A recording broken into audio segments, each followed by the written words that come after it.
somebody shout hallelujah. Hallelujah. Don't worry, we'll soon make other come. Hello everybody. My name is David Absal, like the man said. I'm a software engineer and a community manager. I'm teacher at paperless, and I'm a mentor at Led my community, program manager at a corporation, and so on and so forth. So that's just about me, right? I hope this is working.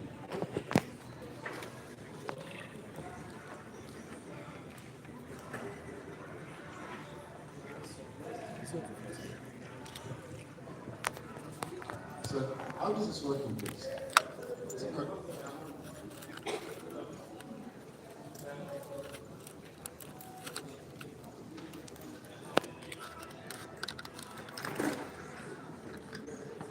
All right. I welcome you all to DevFest Adoekiti 2025. Right? It's a journey of dedication, journey of consistency, journey of sleepless nights, journey of curiosity, journey of collaboration, journey of building solutions, journey of asking questions, and journey of doing a whole lot of things, and journey of doing a lot and going through a lot. So in 2025, let me tell you a bit about this community. DevFest Adoekiti, if you know about the developers community, DevFest Adoekiti happens to be the number 6th community in Nigeria. And when we were creating DevFest in Nigeria, DevFest Adoekiti was the number 6th community created, right? And since then, I'm standing in front of everybody here today, and I can beat my chest and say loud and clear that this community has produced people who have worked in the tech companies you can mention of. We have a member of this community currently working at Microsoft. We have a member of this community who is a senior software engineer in Nigeria. So that is how powerful this community is. And currently, this community, as far as it is, has been building stuff that Google has been using. How many of you created your DevFest avatar here? You heard about DevFest avatar? Okay, I see some people here. That DevFest avatar is being used across the globe. Everywhere there's GDG community across the whole world. And that simple two-sort solution was built right in Adoekiti by this community here. And what I've done is, since we built the first solution in 2019, we mailed it to Google that, oh, we built this solution.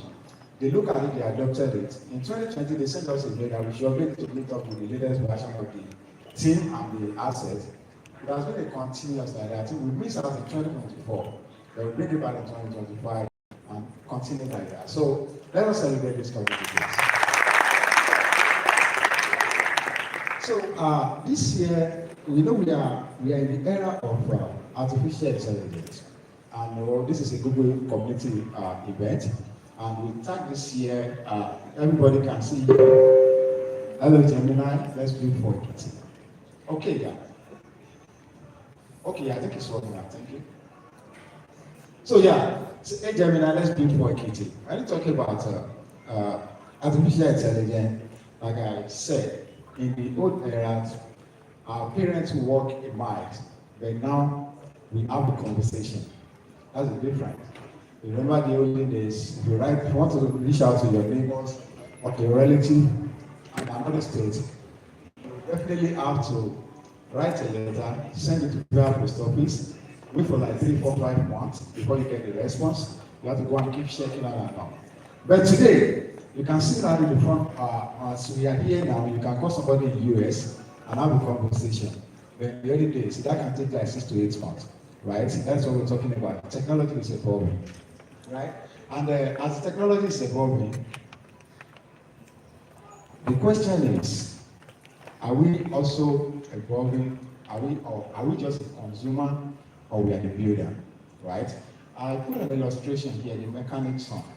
If you look at the image, it's obvious that the boy is asking a question. And maybe he's asking his daddy, oh, what is this called?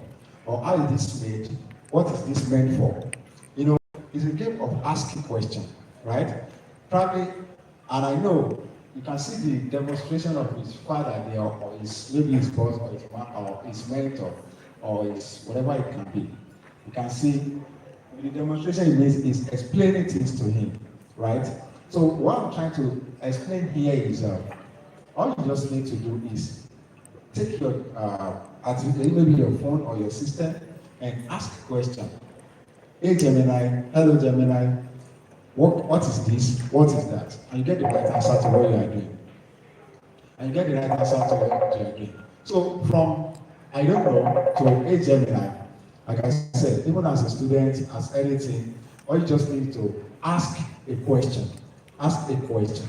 My time is limited here. So the power of hey Gemini, these days now, we hardly believe what is even on the internet because you can hardly differentiate between the AI generated content and who is even the real human being. You understand? That's how powerful the artificial intelligence is. And we all know, I think one of the latest release of Gemini version is Nano Banana, which you can use to generate any image. You can use it to manipulate any image. You can put your image and say, oh, I want to wear this man's clothes. And you put the clothes there and you see there's no changes in your face, there's no any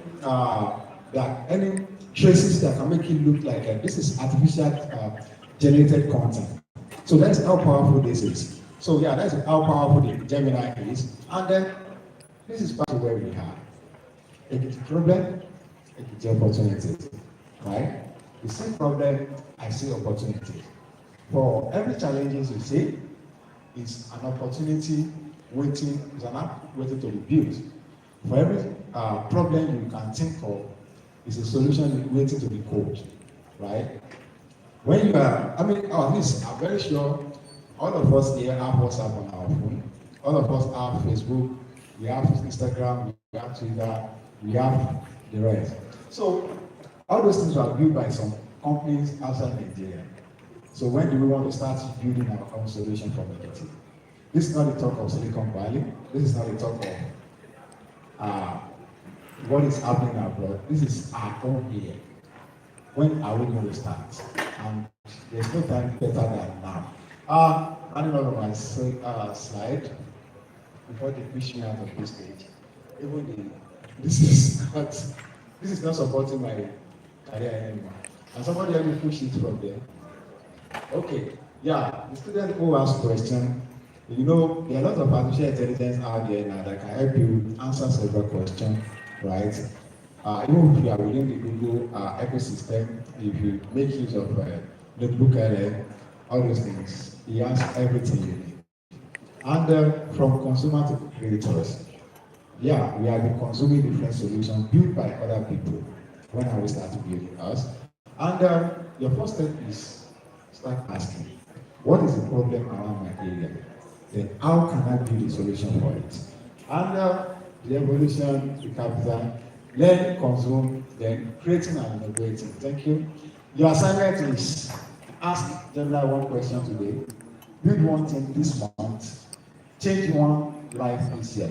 And ladies and gentlemen, hey Gemini, hey Gemini, hey Gemini. Ladies and gentlemen, thank you.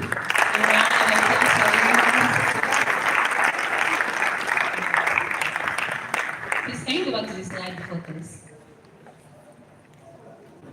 Can you go back to the slide before this? Okay, the second to the last.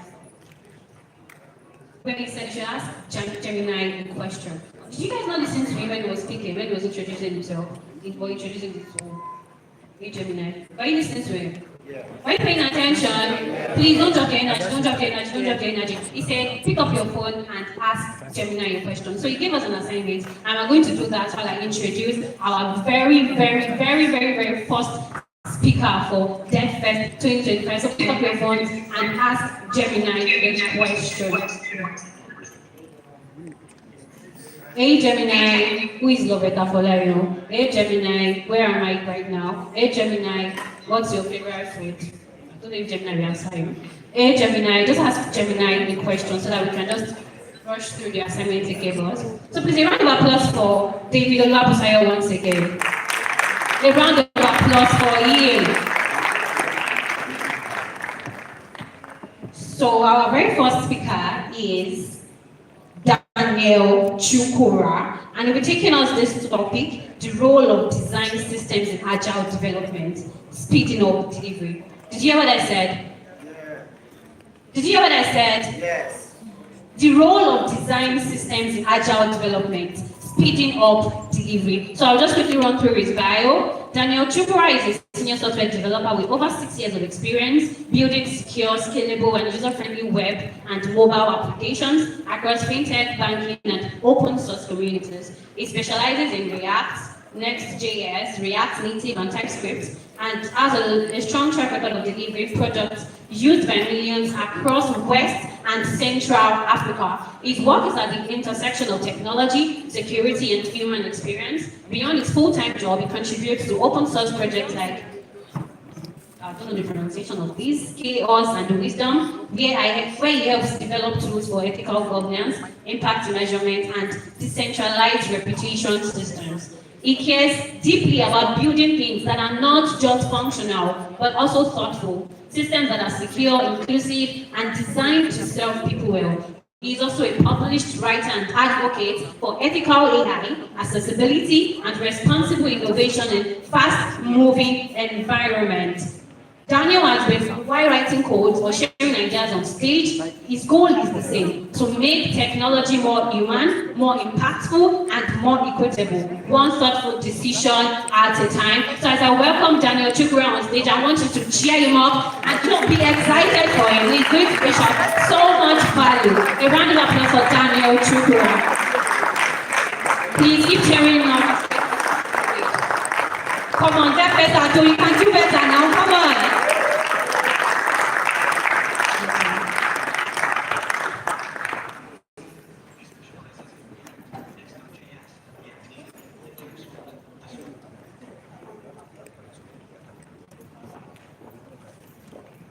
Good morning, everyone.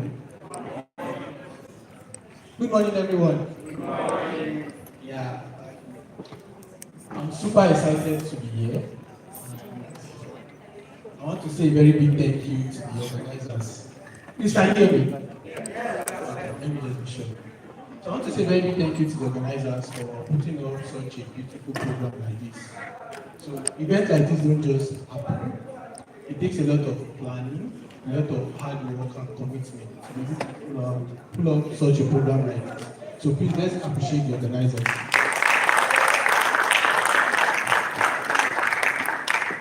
And also appreciate yourself for being here.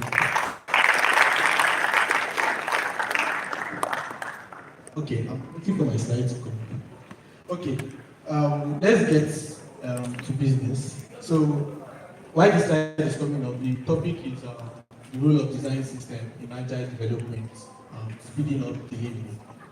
So, imagine for a second, you are driving in the city of Adoekiti, or maybe the city where you live in, early in the morning. So a kind of city, a kind of day that is alive, bikes are zipping past you, traders are setting up, everybody, they are loading their vehicles, right? And you're just trying to get to work. Right? So now while you're driving, you get to the first junction, and you see a red, huge sign. Instinctively, actually, you will stop, right? Because red means stop. But then, other cars beside you don't stop.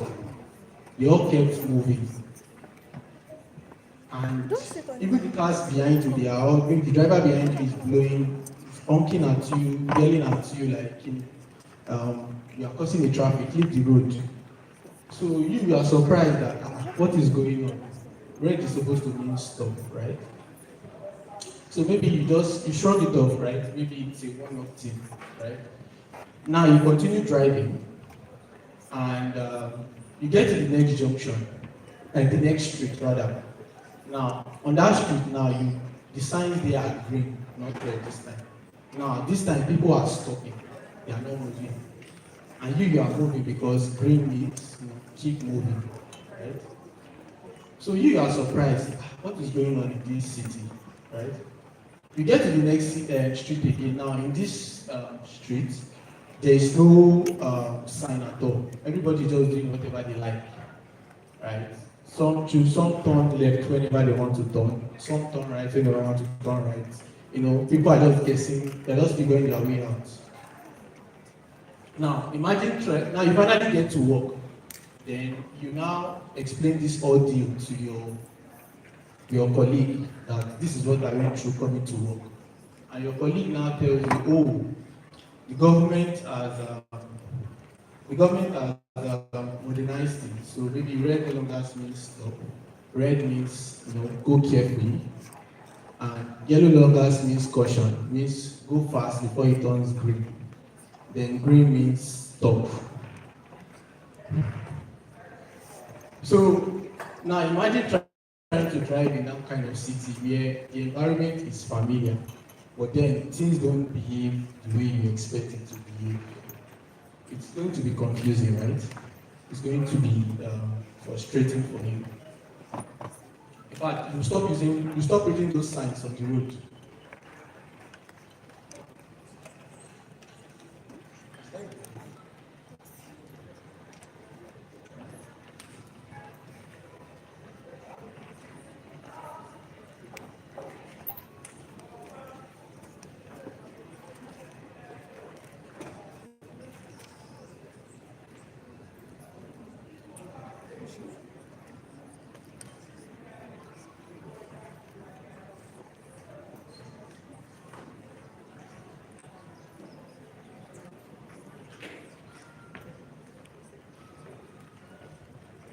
Okay, sorry for the technical issues. Why the slides are not yet up. Yeah.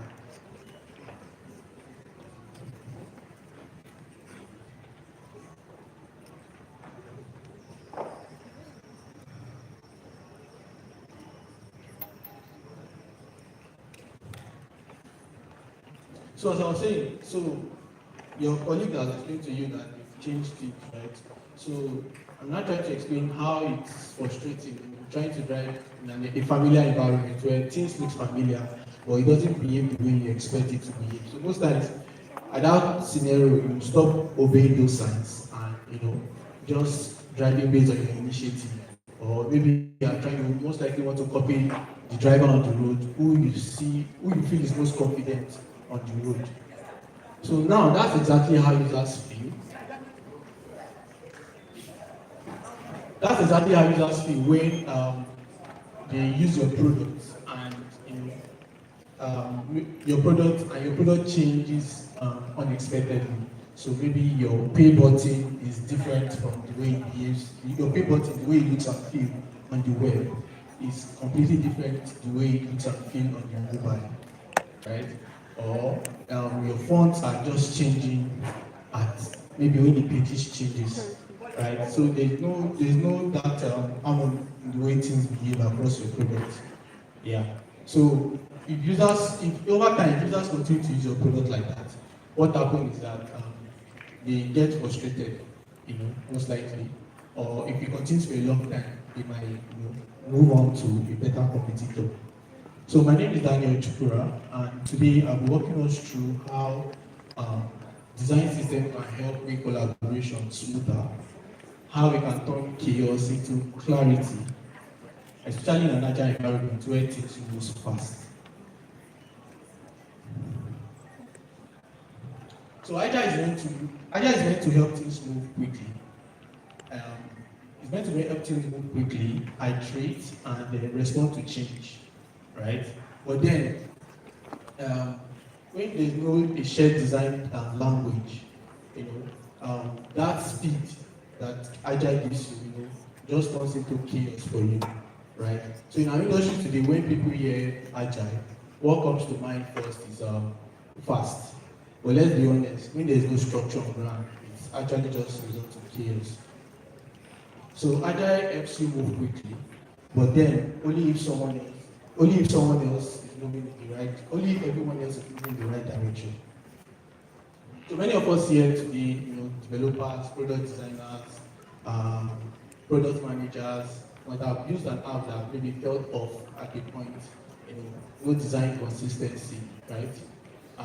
So the challenge with that is that maybe the pay button on the web, the way it responds on web and mobile are different, right? The challenge with that is that it creates more work for your product team. So it means that your designers have to keep designing new buttons, new input fields all the time. The developers have to keep creating components that already exist, So that leads to more work for your design, more work for your team, and you're just like reinventing the wheel. So it means that it takes you more time to, build a component separate for, that is completely different across different platforms. So at the end of the day, it leads to more time spent on little design decisions, design choices like what the button state will look like, what the input fields will look like. It also results in increased inconsistency across your product. So more work will also lead, so that it also results in more work, and that more work also slow down update that you churn out to your customers. So every time design behavior experience changes unexpectedly. There's a familiar risk that presents itself actually, and user interaction with the app will come with some form of uncertainty and possible loss of trust. And as we all know, trust is it's not easy to build when you lose trust in your customers. So what then is a design system? A design system is a collection of usable components, design tokens, and guidelines for that keep teams aligned, no matter how big the group. Again, a design system is a collection of reusable components, design token guidelines that help keep teams aligned, no matter how big the group. So simply put, that design system helps you build consistent digital experiences. So why should you build a design system? And I will say why not. According to a UX collective report, product teams without a design system spend up to 30 to 50% more time on a redundant design and front-end work. So what would have been days of work, we turn into weeks. The designer don't have to keep redesigning different buildings for different input feeds for different platforms, for different types of products, redesigning different buttons for different types of products. So you can actually free up time to focus on user-facing challenges, what's the user problem itself, rather than instead of long back and forth, what should be the color of the button, the state, the input, the avatar, right? You can now focus on the feature that actually really solves the customer problem, rather than why does this page look like this? Why is everything different on this page? Yeah. So it's like trying to build it. It's like having a building plan before you start building a city. So the streets, you can expand the streets, but everything still connects. So why does it matter in Agile? So Agile is all about speed and adaptability. But like I mentioned earlier, speed without structure, leads to chaos. So design system actually gives Agile team a stable backbone, right? So it means that because there's a shared design structure now, every feature they ship out now is now coherent, is now consistent.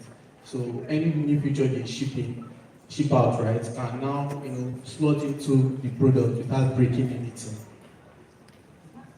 So think of a typical sprint in your workplace where designers are designing a new workflow.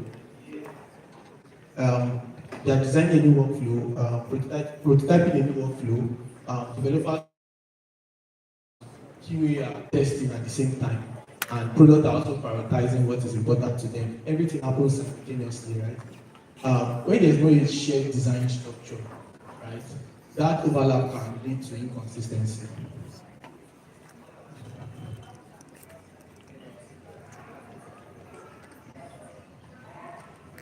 But in that kind of scenario, when there's a shared design system, each role can move faster because they are not second guessing how a screen should look like.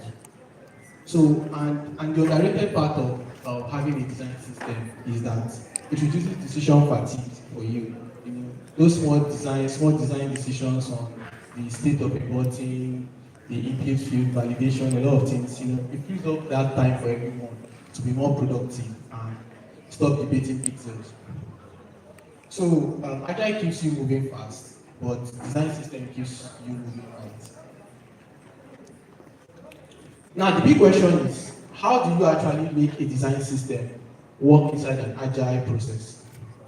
Because it's not just about dropping a Figma link in your Slack channel or maybe on your Teams, like saying you are done, right? So the truth is that design system is not a side project. It's actually a living product. Yeah, it's actually a living product, not one thing just do now and just done it, right? So, as the way you treat your product, that every sprint you iterate. So your design system too should also iterate. So so I will give you some steps on how you can integrate design system into your agile process. And the first one is start small.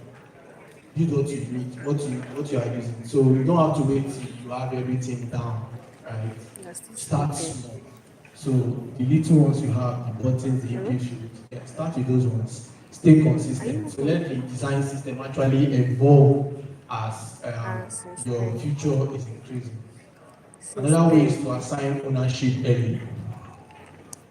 So design system feels when everybody owns it. So if everybody owns it, then it means nobody actually owns it. So what that means is that you need to have like a mini team that between designers, developers, and QA, who their main goal or main functionality, aside the other things they do on the product team, is to keep maintaining and evolving this design system. Another thing is to break it into the sprint. So when new components are built, document them. When you refactor a line of code or something in the design system, also try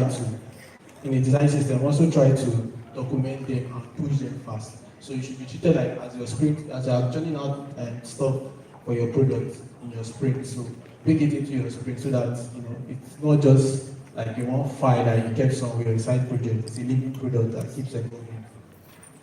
Fourthly is automate boring stops, right? So use versioning, component libraries, storybooks, Figma tokens, CI/CD, right?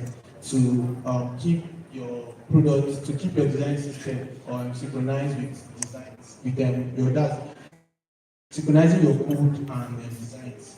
So you automate those boring processes, maybe when tokens get updated or anything gets updated. So you automate boring stuff. So that way you also free up energy to do other things. Then keep communication open. So design system only thrive when people use them and give feedback.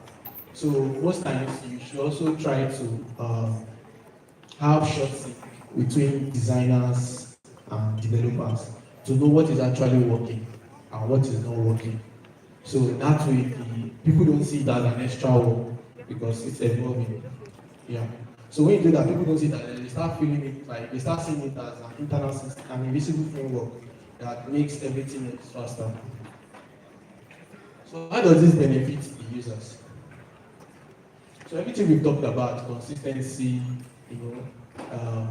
speed and alignment, all these things now end up in the user's hands, right? So when the product uses a design system, the experience feels familiar. So the button that submits a form on the website, the look and feel and behavior, it's similar. The look and feel and behavior on the website is similar to that on the mobile. So there's like a pattern already, right? So that way, navigation also feels easy. So that way, when customers come to your product, when they come to your product, they don't have to learn how to use your product each time you switch devices, maybe from mobile to web to desktop, to all types of devices your product is built for. So they don't have to relearn the patterns and everything. So when there's that consistency, they don't have to relearn it because the experience is familiar. And that kind of consistency actually builds trust. Now, it might look small, might look subtle, but then it's really a big thing. It's powerful. So, because why I say it's powerful is that users stop thinking how to do things when they switch devices. What they now do now is they just came to do what they came for. So they don't have to start relearning your platform. So in the end, a strong design system doesn't just make products look better. It makes them feel better and it makes them human. So now let's be honest, challenges you face building a design system. Let's be honest, building a design system is not that easy, right? And it's not like it's not that easy like the way I described it. Especially if you already have a product line. So I'm here being honest. But then some of the challenges you face is getting a buy-in. I think that's one of the most difficult parts of it. So getting developers to commit to it. I think I was also part of getting a buy-in, getting me to agree to it was also a challenge. But then it comes with consistency. It comes with patience. It comes with you keep pushing through so that they see the vision behind what you're trying to achieve. Yeah. So because developers might see it as extra work, product design, product managers might like they have other things to prioritize. Another challenge we face is keeping it alive. So that process of if you don't evolve, like I said, it doesn't evolve as your product is evolving, it dies. So another challenge you face is keeping it alive. So that's why I said you need to assign ownership early, right? Then balancing flexibility and control. So because you have something managing it, if you are too strict, you lose balance. And if you are too strict, you lose balance. And if you are too relaxed, there might not be consistency. So just need to find a sweet spot that works for everybody so that there can be that consistency. And another one would be technical depth and migration plan. So integrating a design system into an existing product means that most time you have to refactor legacy code, especially if it was not factored in from the onset. So that's one challenge you face. But you have to keep pushing through. And once you are able to push through this stage, it pays off. In fact, the effect compounds. So now is the result worth it? Yes, I believe the result is worth it because I've mentioned a lot of things that makes it worth it. So things begins to move in a speedy because you don't have to keep withdrawing buttons, withdrawing components across different platforms. And internally, there's now a shared design language between designers and developers. So another result about it helps with scalability. So now, agile teams actually evolve. So I've seen a team that have 15 designers. I've seen a team that has about more than 20 developers. So, and in that process, there are scenarios where maybe a designer joins a company in the middle of a project, or a developer comes in as a contract developer, So if there's no shared language, everybody will just be doing their own thing, right? But when you now have a shared design language between design and engineering, right? So it will reduce that. So onboarding becomes easier instead of being messy, right? At the beginning, it becomes easier, and they can easily jump on things and start getting their hands dirty from day one.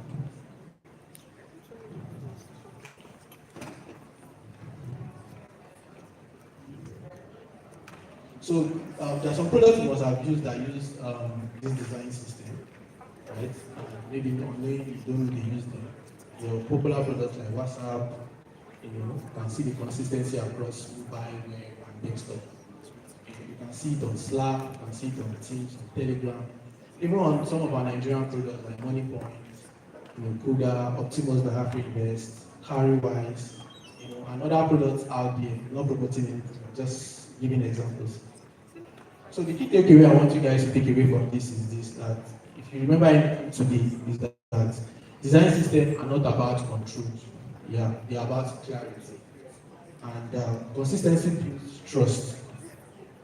both within the team and outside the team. So there's trust between design and engineering, and there's trust between your users. So both inside and outside, there's trust. Another takeaway is you should start small but stay consistent. So you don't have to wait to have everything ready. Just start small and keep leading. So another takeaway is you should treat it like a living product, or else it dies. Or else the whole effort you put in, building a design system just dies like that. So keep it, see it as a living product. And lastly, the payoff compounds. So every usable component, every aligned decision, they all make you to deliver a faster product right now. So I'll wrap up with this. A good design system doesn't just speed up delivery. It builds trust between designers, developers, and users. Thank you for listening.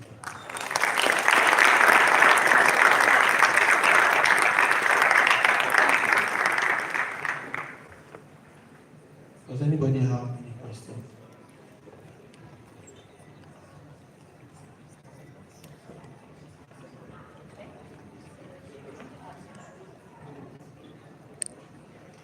Please, a round of applause for Daniel Chika. I said it earlier that I'm not taking time.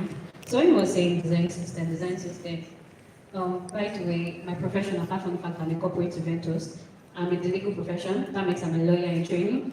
So from what he said, please, the slide before this. A good design system doesn't just speed up delivery, it builds trust between designers, developers, and users. So the whole context of this design system is not just for designers, it's for everybody. Everybody can use it, both developers, designers, and including the users. We also need a good design system. Please, a round of applause for Daniel Chukura one more time. Please, does anyone have any questions for him? You have a question? Does anybody have? You have, please. Just one question, please, in 1 minute. Please, can anybody pass the mic to him? Is that mic? I need another mic.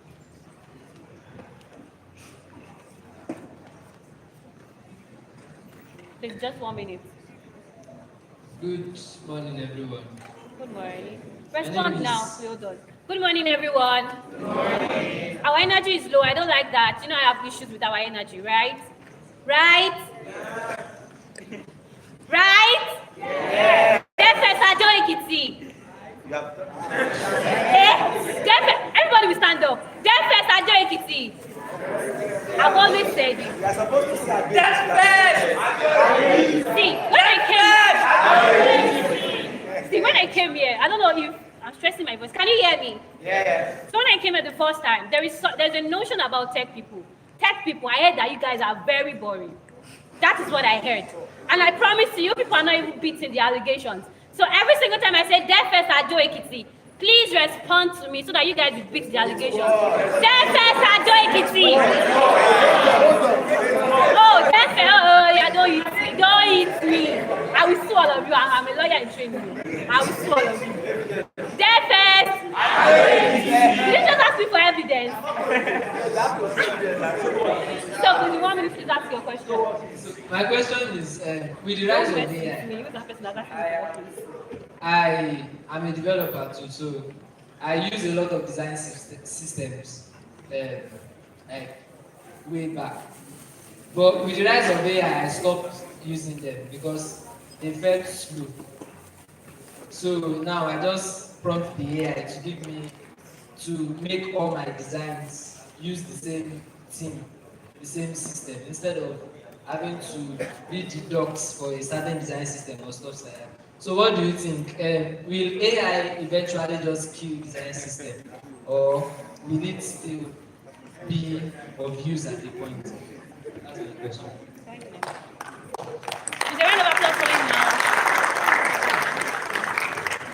Please, this row, clap. Is there a round of applause for him? Only.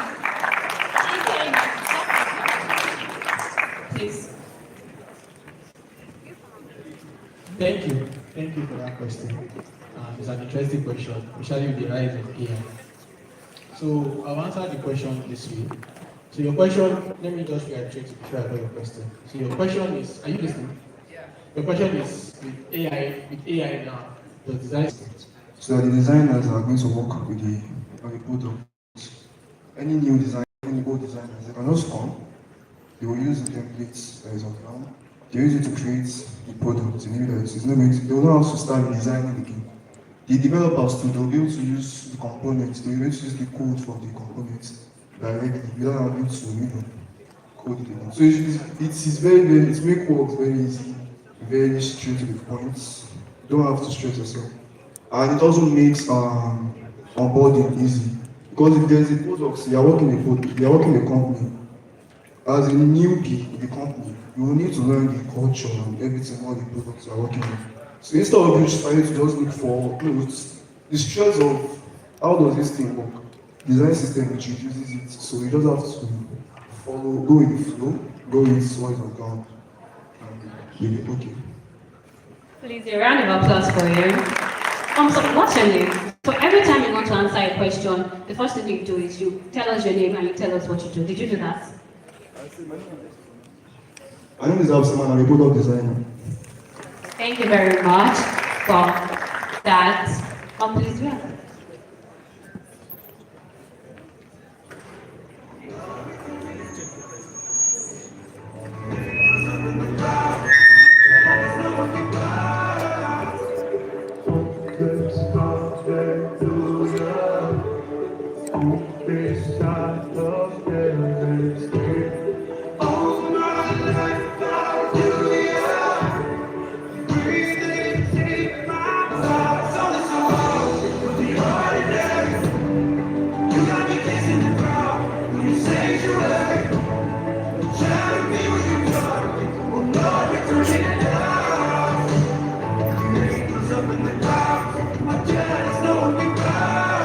So while I get you ready for that, if you know you don't network to the person sitting next to you, please do that now. Look to your left, tell the person your name and what you do. You don't even know maybe your client is sitting next to you. You don't know whether your potential babe is sitting next to you. Hey everyone, I'll keep telling you my name for those who came in like 2 minutes ago. My name is Loveka Folayo. I am a corporate event host and a lawyer in training. Take a picture, don't forget to use our hashtag DevFest Adoekiti, hashtag DevFest 2025.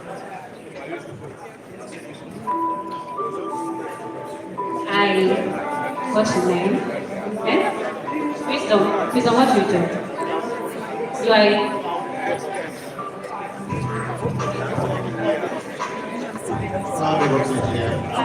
Cloud DevOps engineer. DevOps, you don't know DevOps. Okay. So basically what we do is we handle your cloud environments and the deployment to the cloud. So that's very beautiful. That's very beautiful.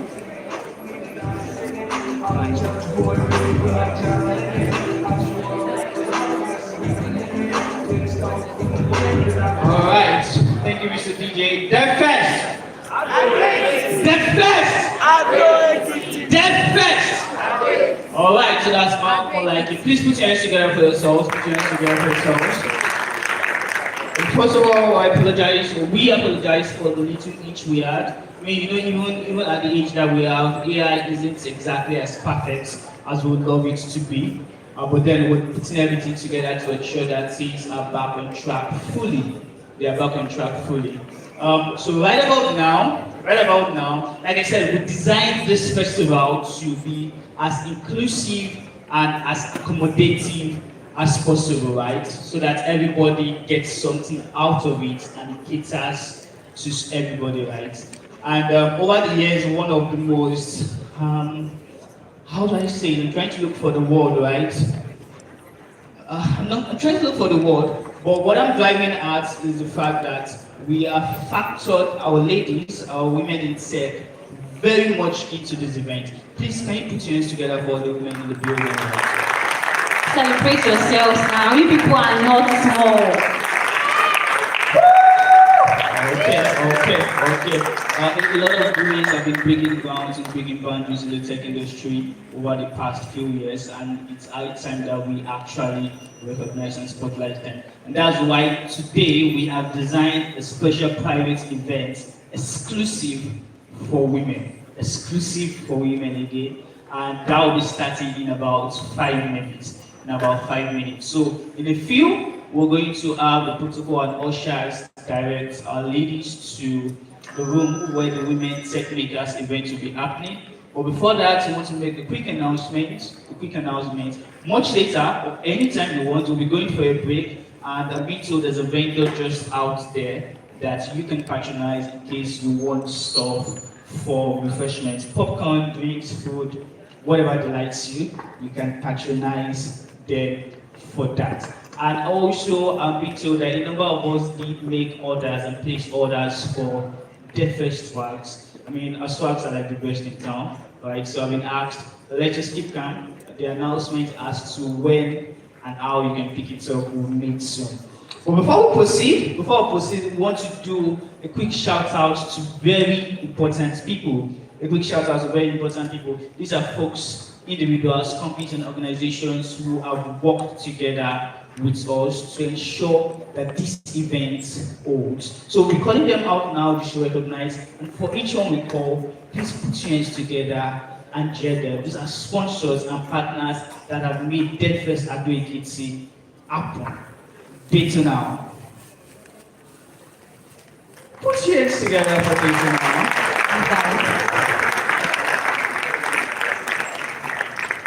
The next one I'm going to call you, actually, you have to do better than that. Pay Palace. Also, we have the sponsorship of Emmanuel Jets.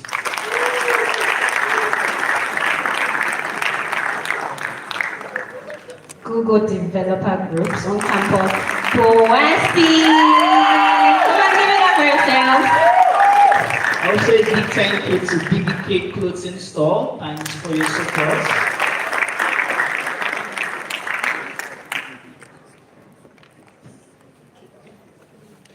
A big thank you as well to Repeat for your support. Thank you for sponsoring. Please a round of applause. Thank you so much. This is so we'll be coming back to it in a bit. Also, a big shout out to Open Source Africa Adoekiti. Open Source Africa, thank you so much for your support. Okay, so right about now we're going to be going to our next session. We're going to be going to our next talk session. But before that, we're just going to give 2 minutes so our ladies can find their way to O1 for the Women Tech Makers event. So please, I'll just do that very soft. Protocol, who's directing Protocol, please. Where's the way? All right, so please, just follow left here. This direction. The lady, the woman said, please just. You know, you're on braids, you're on, your hair is cut, you look like me, I look like you. The guys on break, Guys on braids, please don't follow them, we will catch you. Please. So let's make that, let's do that. And if you're a guy and you stay here, can you move forward and fill these seats in front of you, please? Thank you very much. I'm seeing some beautiful, pretty ladies at the back. They're not even making a move. Or do you guys not identify as a man? I don't think you want to actually, because there's a lot of problem I see with men. So what happened? So women are what? That's not I'm not saying that. It's just that we're designed uniquely for us. Look, Shalom, I think you want to be a woman. Look at you, just like at me. Look, I think you want to be a woman. Surely, those women are beautiful. What's your name? You get to give Your name is Shalom. Shalom sounds like. I mean, I was made from a woman, so it's only one. Exactly. It's just time together for the ladies as they make their way for the session. Well, it's giving fashion show. Just look at them. So beautiful.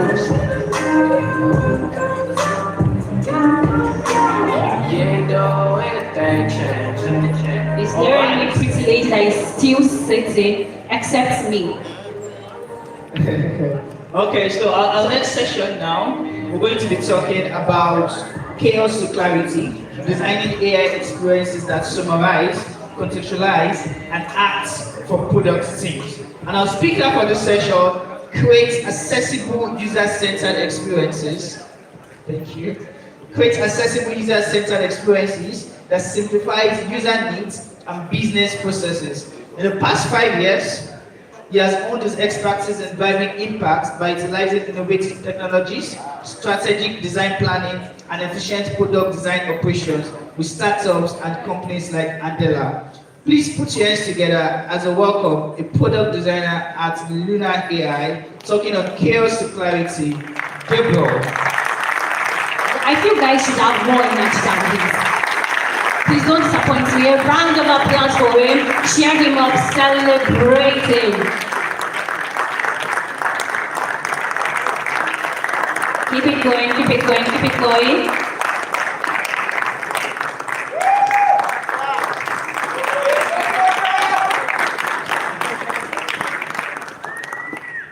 Hello everyone. I'm not sure why the ladies are not here.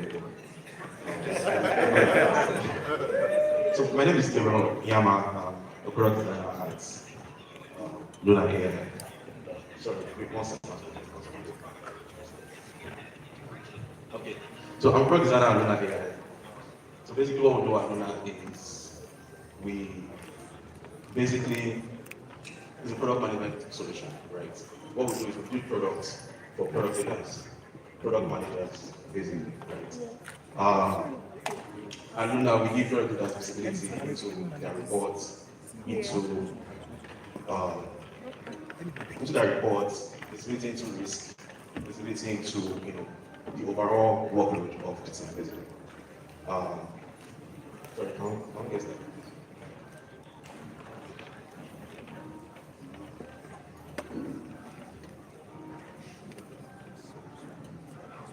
So today I'm talking about chaos clarity, designing AI experience that summarizes, contextualizes, and acts for product teams. Next slide, please. Just first next. Okay. And then some of the things we're discussing today would be AI Jira sprint summaries, building a contextual RAG for meeting notes and Slack, and then AI product planning with Tell Us What Lab feature. So all of these things are things that I worked on at Luna. And I just want to share my experience with everybody, basically. So I'm sure we all understand how sprint summaries work, right? Or sprints. If you're working on the project, if you use Jira a lot, you have to create a sprint, and then you have to, there are issues in those sprints basically that you have to meet, right? And then for a company like Luna AI, where we build products for very large teams in the US, teams, 10,000 people working, 1,000 people working in the team. We wanted to give product leaders and product managers, right, visibilities into their sprints. So if you do sprints, you get updates on your sprints, like say at the beginning of the sprint, mid-sprint, or you do what's we call sprint retrospective, basically. But the issue with this is a very manual process. It's very taxing. You spend a lot of time, and then these product leaders, they spend, say, 8 hours every week trying to go into that Jira, find out what the blockers are, what the progress is, what are the issues that are pending, basically. And that is very, it takes a lot of time, basically, right? It takes a lot of time trying to understand the scope creep, trying to understand what engineer is basically taking a lead, right? All of those blockers are things that are very hard for them to put down. And then if you work in a team where you have to do this every mid-sprint. So that for this sprint you're working on, you have to do that. For the next sprint you have to do that. You can see that it takes too much time to do that, right? Now, next slide please. The question now is, next slide please. What if AI could generate insightful sprint reports in seconds, right? What if at the click of a button, all of those 8 hours you spend doing all of these things, you can get them done in say 1 minute, right? And that was one of the things we did at Luna AI. Next slide please, right? And we were able to give these product leaders idea into the progress of their sprints, right? The progress of their fixed version. Not just sprints, but fixed version, progress of issues, right? The problems you're facing as the product manager, right, on this project. What are the things you're facing? Go back to the next slide, please. We're able to allow these product managers, right, or these product leaders to understand scope creep. You can start a project and there are just 10 initiatives in that project. But along the line, you had 5 more initiatives because you guys didn't really like understand like the scope of the project, right? Those are scope groups, and those are things that most product teams will account for. And also, these are things most product leaders try to like most product leaders miss when they are doing the manual reporting, right? And that's an issue. We try to understand, the scope creep, understand the capacity and the workload of the team, right? There are times when you work in a team and the engineer is oversubscribed, or an engineer is oversubscribed. So we're able to like give these information, right, to the product leaders, right? You want to know when your engineers are undersubscribed. Even information that you don't know you need, you probably want to give them, right? And these are things that we have to consider, basically, right? So even the risk, right? What are the risks you're facing? If an engineer is going on leave for 2 weeks, for example, that's a risk because in that 2 weeks, if anybody on your team is oversubscribed, it means the project is going to be delayed, right? If 2 engineers are going to leave, it's affecting the team. So all of these data are information that we try as much as possible to cover when we're doing, when we're building the AI geoanalytic tool. Right, next slide please. Now, next slide. How are we able to do this, right? We're able to do this by leveraging Jira data, right? We did this by leveraging Slack and also meeting notes. So Jira consists of very structured data, right? If you think about it, the data is very structured. If you want to understand like the status of your issues in Jira, you can see it, right? If you want to understand what initiative you're working on in Jira, you can see it. There's structure to it, right? So this was very easy to understand. But if you look at things like Slack and meeting notes, Slack and meeting notes is where product decisions are being taken, right? If you have daily stand-ups, you guys are Google Meet, there's meeting note stand-up. That meeting note consists of the unstructured data, right?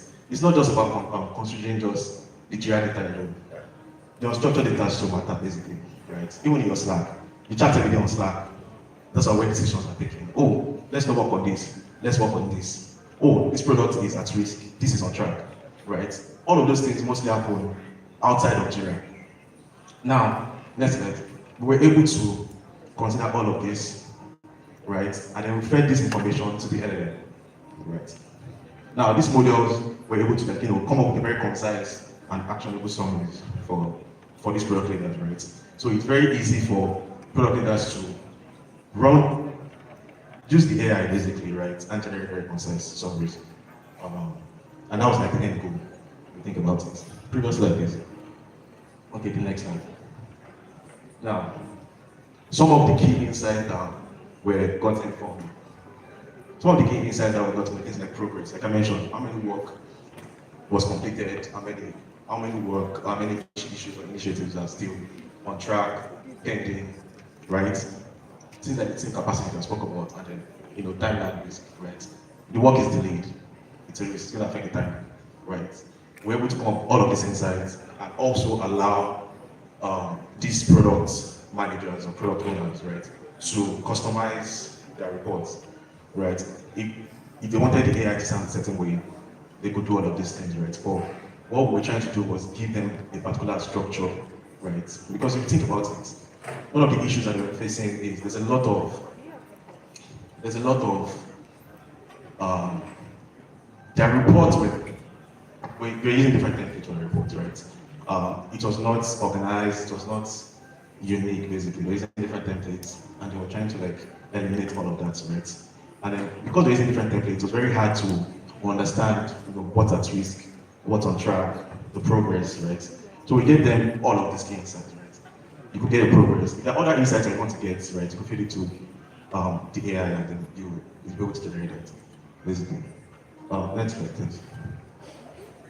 Now, some of the lessons that we learned from doing this was, there are a couple of things. One thing that really stood out was the yes man effect, right? So we call this the yes man effect at Luna. And what that means is, we're working with a lot of models, right? 2 models that stood out was GPT-4 and then the Claude 3.7. Now, the thing with these models is, most times they tend to be more agreeable, right, to your bias. If you say a certain thing, without, if you prompt, if you write a certain prompt, right, and then you feed it to these models, if you don't include things like, critically explain or critically that, right, or you include very key terminology or keywords, right, it's very possible for the AI to, align with your own bias.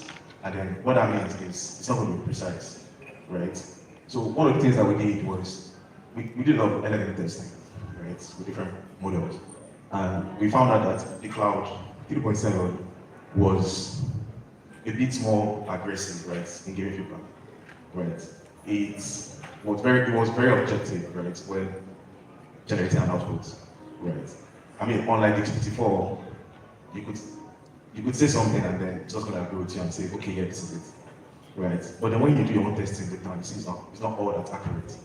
But the cloud was a pushback from Cloud 3.7, right? So now we have to keep testing, right? Keep what's the word now? Working on the prompt basically, right? To help in generating something that was more precise.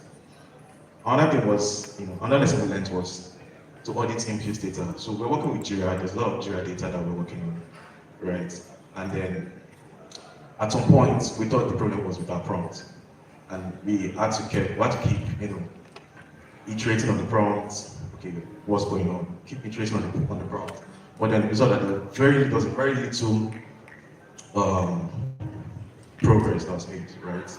Now the issue with that is at the point we didn't know the problem was not with our prompt engineering. We later on figured out that the problem was with the data we were feeding the LLMs, right? The problem was with the Jira data we feeding the LLMs, right? So the Jira data could misinterpret certain things. So you could misinterpret things like, done. Done could mean different things in different workflows, right? A lot of things like that, naming conventions and whatnot, right? At that point, we had to take a step back and then fix the data that was coming from Jira. The Jira data, how to fix the data we're giving the LLM that was coming from Jira, basically, right? And also LLMs are time blindness. If you think about it, a lot of LLMs are time blind, right? They don't understand relative time phrases, like things like, last week, next week. So when we try to generate a report and say, give me a sprint summary for last week, it's very hard to understand what last week was, right? And then it's very hard for LLMs to understand, dates, right? So if I say something like March 20, we don't know what date it is. It could interpret it as March 20, 2027, or March 20, 2024, right? So it was time blind, right? And then one way we were able to solve this was by, next slide please, so instead of saying things like, task created on March 20, deadline April 10, we said things like, next slide please, things like, task created March 2025, 6 days ago. So we created a pre-processing layer that, would understand the data in Jira, pre-process it, and then feed the LLM this data. So it was very easy for the LLM to give somewhat of a precise output, right? So we say something like, task created in March 20, 2025, 6 days ago, deadline April 10, 2025, 15 days remaining from today. So this was very clear to the LLM, right? It was very easy for the LLM to understand this. So it would give us a very precise, or say, somewhat precise output, right? Next slide, please. Now, I'm going to touch very quickly on RAG for Internet and Slack. And then before I get started, I will just briefly explain what RAG is. So I'm a designer, and I'm not a developer, I don't write code. So all of these things are things that I understood from working with devs, spending a lot of time with devs, right? And then these things were very necessary for me to help push out that somewhat top-notch experience to our stakeholders, basically, or users, right? So when I started working on this, the understanding I had of RAG was from a YouTube video. So basically, this woman was explaining something so a child asked that question, right, and said, what's the planet with the largest moon? And then, she was very quick to give an answer and said, it's Jupiter, right? But if she had, referenced something like NASA, say NASA website to know, should have known that maybe like the largest moon, the largest Earth, the largest planet with the most moon was Saturn, right?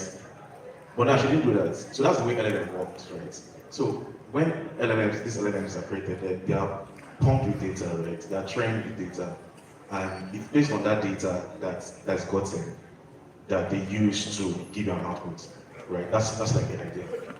So if she had referenced like a data source like NASA, she would have known that, or maybe like the planet with the largest moon, like a change, right? It wasn't Jupiter, it used to be Jupiter before, but it was no longer Jupiter, it's now Saturn. She would have known that, right? But she didn't know that. So that's like the way LLM works, right? The RAG system works basically. So in a standard RAG system, there is a user that wants to generate an output. It's asking the LLM, some question basically, trying to generate an output. And then the LLM will give you a feedback based on what it has been trained to do. Next slide, please. Next slide, please. Yeah, so this is how it works. The user interacts with the LLM. The LLM gives an output back to the user, right? But then when we're talking about RAG, next slide, please. When we're talking about RAG, right, there is a third party, right? There's a data source, basically, right, that's being referenced. Now, this data source can be updated, right? Now, the user, let's say the user is the child. The child asks his mom, the LLM, what's the panel of the largest moon? It gives a response. But then if you interact with the data source, and the data source has been updated, right, to say the planet with the largest moon is not Saturn, right? It's easy for the data source to feed back to the LLM and then generate an output that is more current, more precise, an output with no error, right? An output with accurate data. You get what I mean? Right? That's just like the basic. That's how the RAG system works. And then next slide, please. And then once this, go back, please. So and then once this data is being pumped into the data source, right? You can generate new outputs. But the issue with the RAG system is the RAG system doesn't work for product teams, right? And the product we're building, or the product we built, right? This feature we built for Luna AI is a feature for product teams, right? Product managers, product owners, product leaders. Now they can't use your standard RAG system to read your unstructured data, right? You can use it to read data like your data in Slack, your data in your meeting notes, and generate very precise output. It's not possible. Now we have to build a contextual RAG system, right? And then what this does is it helps to give more context, right, outside of what the standard RAG system would do, right? The standard RAG system would miss things like risk, would miss things like anchor points, what the Jira ID is, would miss things like what the the sprint you're talking about. It could miss all of those things, or use the information from that data, like misinterpret the information basically, right? Next slide, please. Now, this is an example of what you would normally see in your sprints, in your meeting notes. So this is your meeting note, this is your Slack thread. So you normally see something like this in meeting notes. Your meeting notes will fill with a lot of abbreviations, a lot of words, a lot of more than one. Basically, address more than one project you're working on, right? And then it's very hard for the standard RAG system to pick on one project and say, oh, this is what this particular project is about, right? Now, but with the contextual RAG system, we're able to understand and say what is being said here, right? We're able to, we did it in two phases, right? We attach labels to give the context labels, right? So in a sentence, you understand that, oh, this is the risk, this is an update, this is a decision. And I also understand a lot of anchor points, right? The Jira ID. So this risk, this update belongs to this Jira ID, right? Belongs to this Jira project. We're able to understand all of these things, right? And then also from the Slack data, right? All your conversations in Slack, like I mentioned, a lot of product decisions happen in this channel, right? And then it's very important that we build an experience that caters for this, right? If you wanted to build an experience that we have to consider all of these different touch points, right?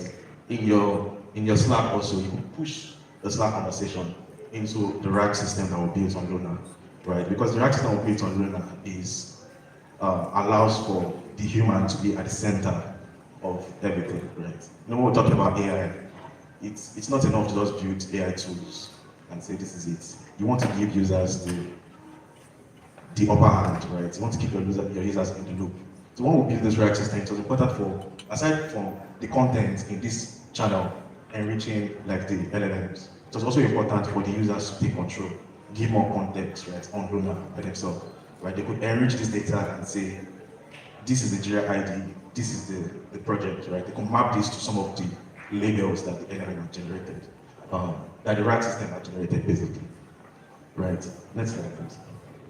And this is, in a nutshell, this is how it works, right? So we leverage Meetnote and Slack, and then there's all this process that's to do with, pre-processing the content, chunking the content, basically. All of this, right, to give, Jira issue summary, right? So if we had relied on just the data coming from Jira, if we had relied on just the structured data coming from Jira, we would not have been giving like users an updated summary of their projects, right? So it's very possible that a lot of Jira projects were abandoned. So I could have been giving them like very old data. But by leveraging like Slack and Meetnote, we're able to give them a more precise, we're able to generate a more precise output, right? If you think about it. Sorry, next slide please. Now, it brings it down to planning, right? So that topic is more building experience that's summarized, contextualized, and also acts, right? So 10x AI planning with tell us your plan. So TUYP means tell us your plan. It's the ability for product leaders to tell, the AI, oh, this is my plan. I want to create a structured data. So the plan mostly always is unstructured, right? We wanted users to be able to create a structured data in Jira. So, and then this AI was able to understand things like hierarchy.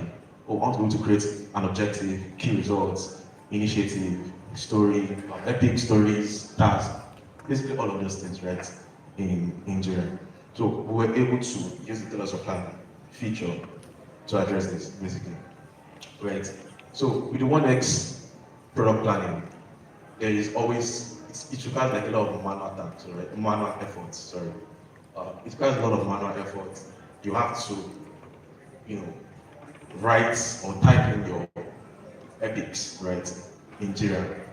Link it to an objective, or type in your story, link the story to an epic, link the task to an epic. It takes a lot of time, right? The goal here was to try to reduce that time. It sounds like you want to write an epic action story about an when, building, or when shipping product, basically. Where I wanted to reduce that time drastically, and then with a click of a button, you could type in your plan or record your plan, say you want to create so things, create 10 objective and key, link them to key results, or create, epics and link the epics to key results, and you're able to like get that structure, that hierarchy in your Jira account, basically, right? There's not so much. I'm not sure there's any AI product that currently does that, right? Normally, generic AI tools would create them for you. You can ask ChatGPT to create a structure to create them for you in ChatGPT. But after that, there's no tool that would send that or push that structure the way it is to Jira or Luna, basically, right? So we wanted a way for product leaders to be able to do this thing seamlessly, right? If you think about it. Next slide, please. Next slide, please. Yeah, so like I mentioned, the plan was for product leaders. Wanted product leaders. Can you go back to the slide? Product leaders basically want ease when planning their product, right? Doing product planning, basically. Next slide, please. Next slide, please. And then, like, the ultimate goal, right? So currently we're still working on the telescope plan, trying to like perfect it, right? If you think about it, all of these AI features, things are things that we're still working on to, make perfect, right? It's not there, not where we want it to be, right? But like the entire goal is to, evolve into an AI product manager, right? That helps him work smarter, right? Not harder. Because the way teams are working right now, like you have to break a sweat, right? You have to manually do a lot of things. And we're trying to avoid that, right? We want things to work smarter, and then we want this to evolve into an AI product manager. And it's not just about bringing visibility, generating reports. I mean, we started there generating sprint reports, generating analysis and whatnot. But now we want to evolve. Next slide, please. And like I mentioned, the ultimate goal is for product and engineering teams, right, to spend less time on busy work and more time on impact. Thank you very much. Thanks.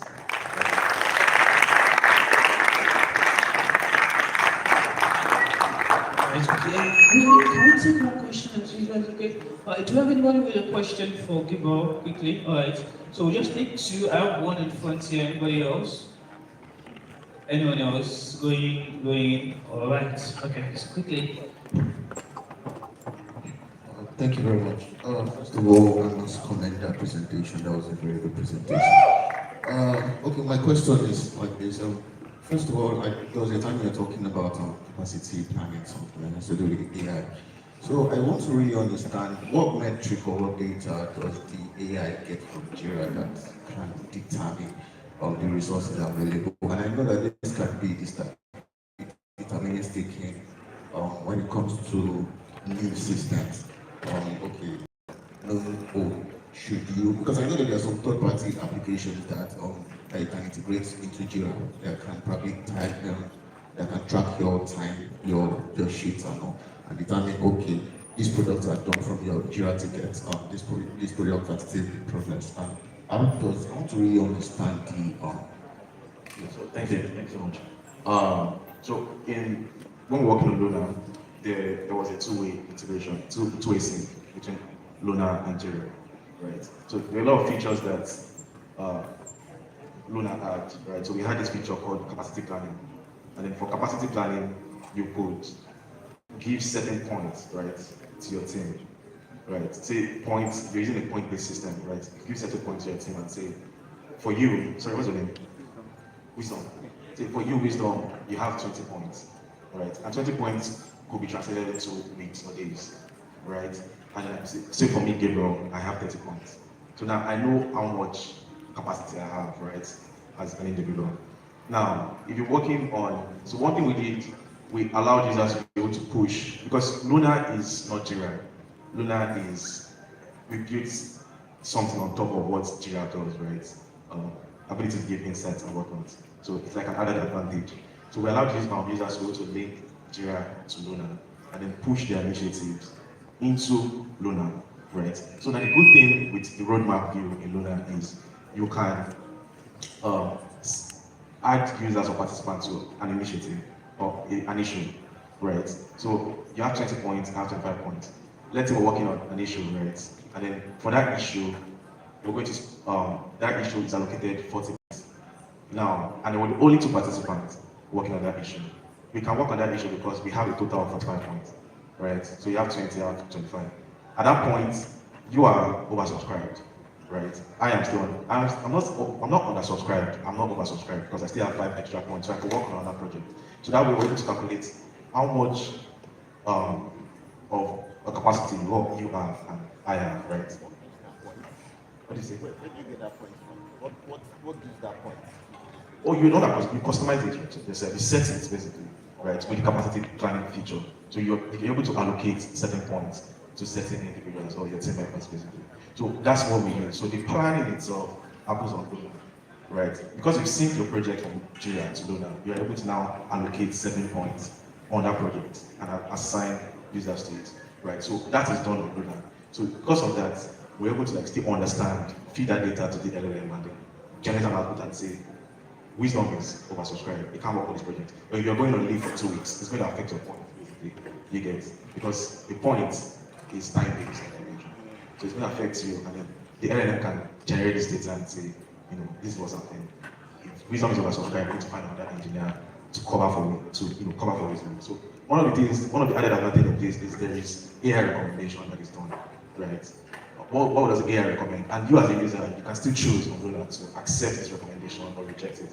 Basically just still giving the user the upper hand, keeping the user in the loop, right, of things. Thank you. Let's put your hands together for Gabriel once more. Let's put your hands together for another meeting session. Thank you. We do have access to that. Junior was supposed to go to the breakout now, but it seems our ladies are still doing ladies things. So we're just going to try to give them more time to wrap up with their event.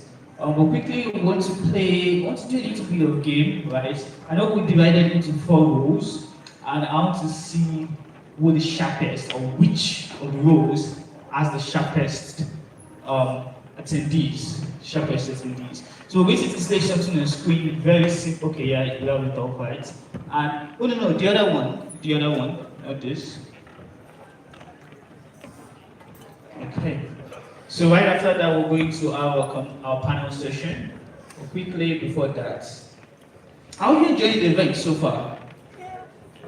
Huh? What's happening? How are you enjoying the event so far? Okay, I've been learning something. No? I think if you have not been learning at this point, you probably have a yes plugged or something. Because there's been so much that has been shared so far. Are we good? Okay, alright. So like we mentioned, there's going to be time for networking. Much later, we're going to have... Alright. Oh, can it be fuller? Can we zoom out or something so that people can see? Can we go to the stats? We've not started yet. Is this the stats? Oh, okay. Yeah, we are trying to extend from our side. So let's reduce the music then. Let's do this. But yeah, so like I was saying, if you've not learned something at this point, then you might be the problem. I'm sorry to say, but you might be the problem. So you probably want to pay more attention, want to become more attentive and intentional about actually learning. So like I said, we're going to play this game, and I didn't know we were going to start. But can we all see the screen very well? Is it capturing? That's the problem. Can we zoom out? Can we like zoom it and expand it? It's not working. Oh.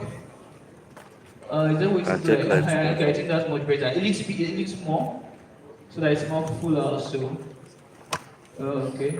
Is this better? Can we see it now? All right. So what we're doing is simple. I want to believe all of us know about this, right? So it's an emoji game, right? So there are emojis on screen. Okay, I think that's perfect. That's perfect.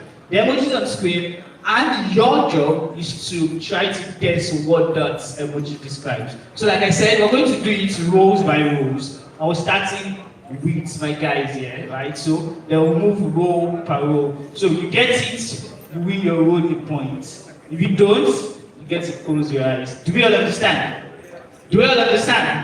All right. So what's your name here? Do you guys have a name? What's your name here? Daniel what? Bagada. Canada. Your name is Canada. It's very ambitious of you. What's your name here?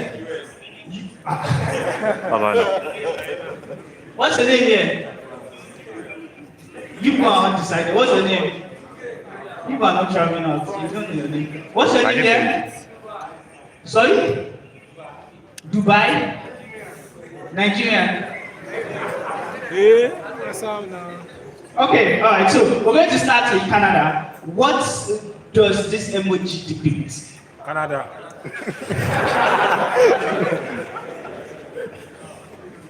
Okay, alright, let's see, is that right? If it was Canada, that's a very giveaway. Oh, okay. Actually, that was quick. Alright, let's go to the next one. What do you use US, Abi? Let's go to, hopefully you get to those as well. What is this? Jumia? I just think that's simple. That's a cat. It's giving shop right. This will be name actually. Is Jumia a Nigerian company? Yes. Is it? Okay. Alright, let's see what's the answer.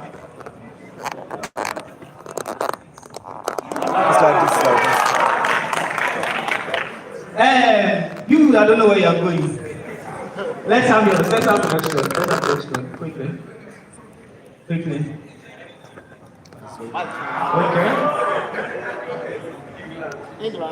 England, UK. What's England? What's UK? How like people are not going anywhere? I want What to is pause it, but this? I don't know. Is it supposed to Nigeria. be the pause line? It's simple, right? There are four Can you emojis. come here? You put them together, it does something. This is tea. I I have drink to for extend coffee. it. This is roller coaster or roller coaster. And we have a crown and we have snow or rain.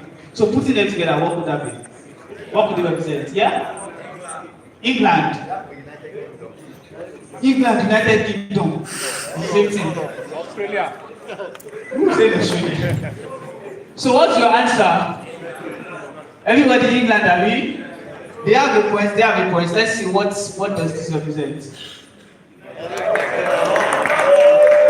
I never would have guessed that. Alright, so Nigeria. Let's have your own. Can you see the screen from there? Adoekiti. I love that. That's very easy. Apple now, iPhone. I feel like we should actually. Is it okay like that? Why you support techno? It's all good.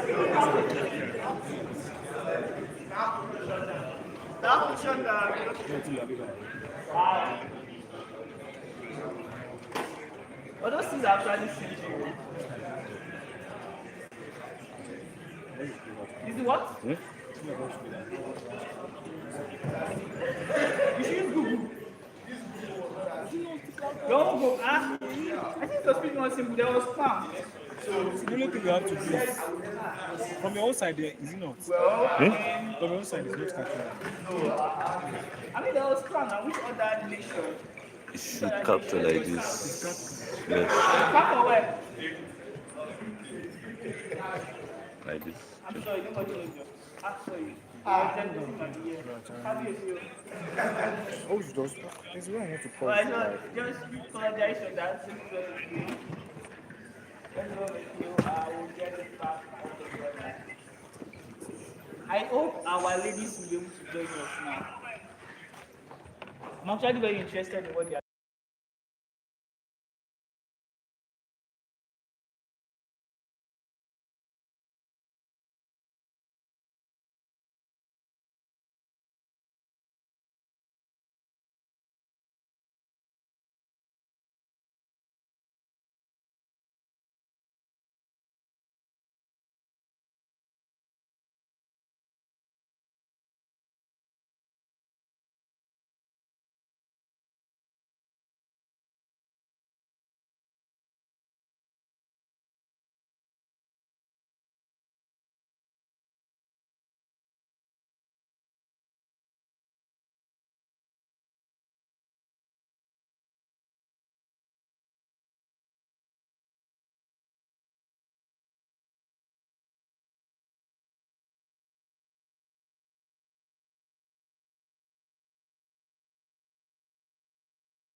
of things.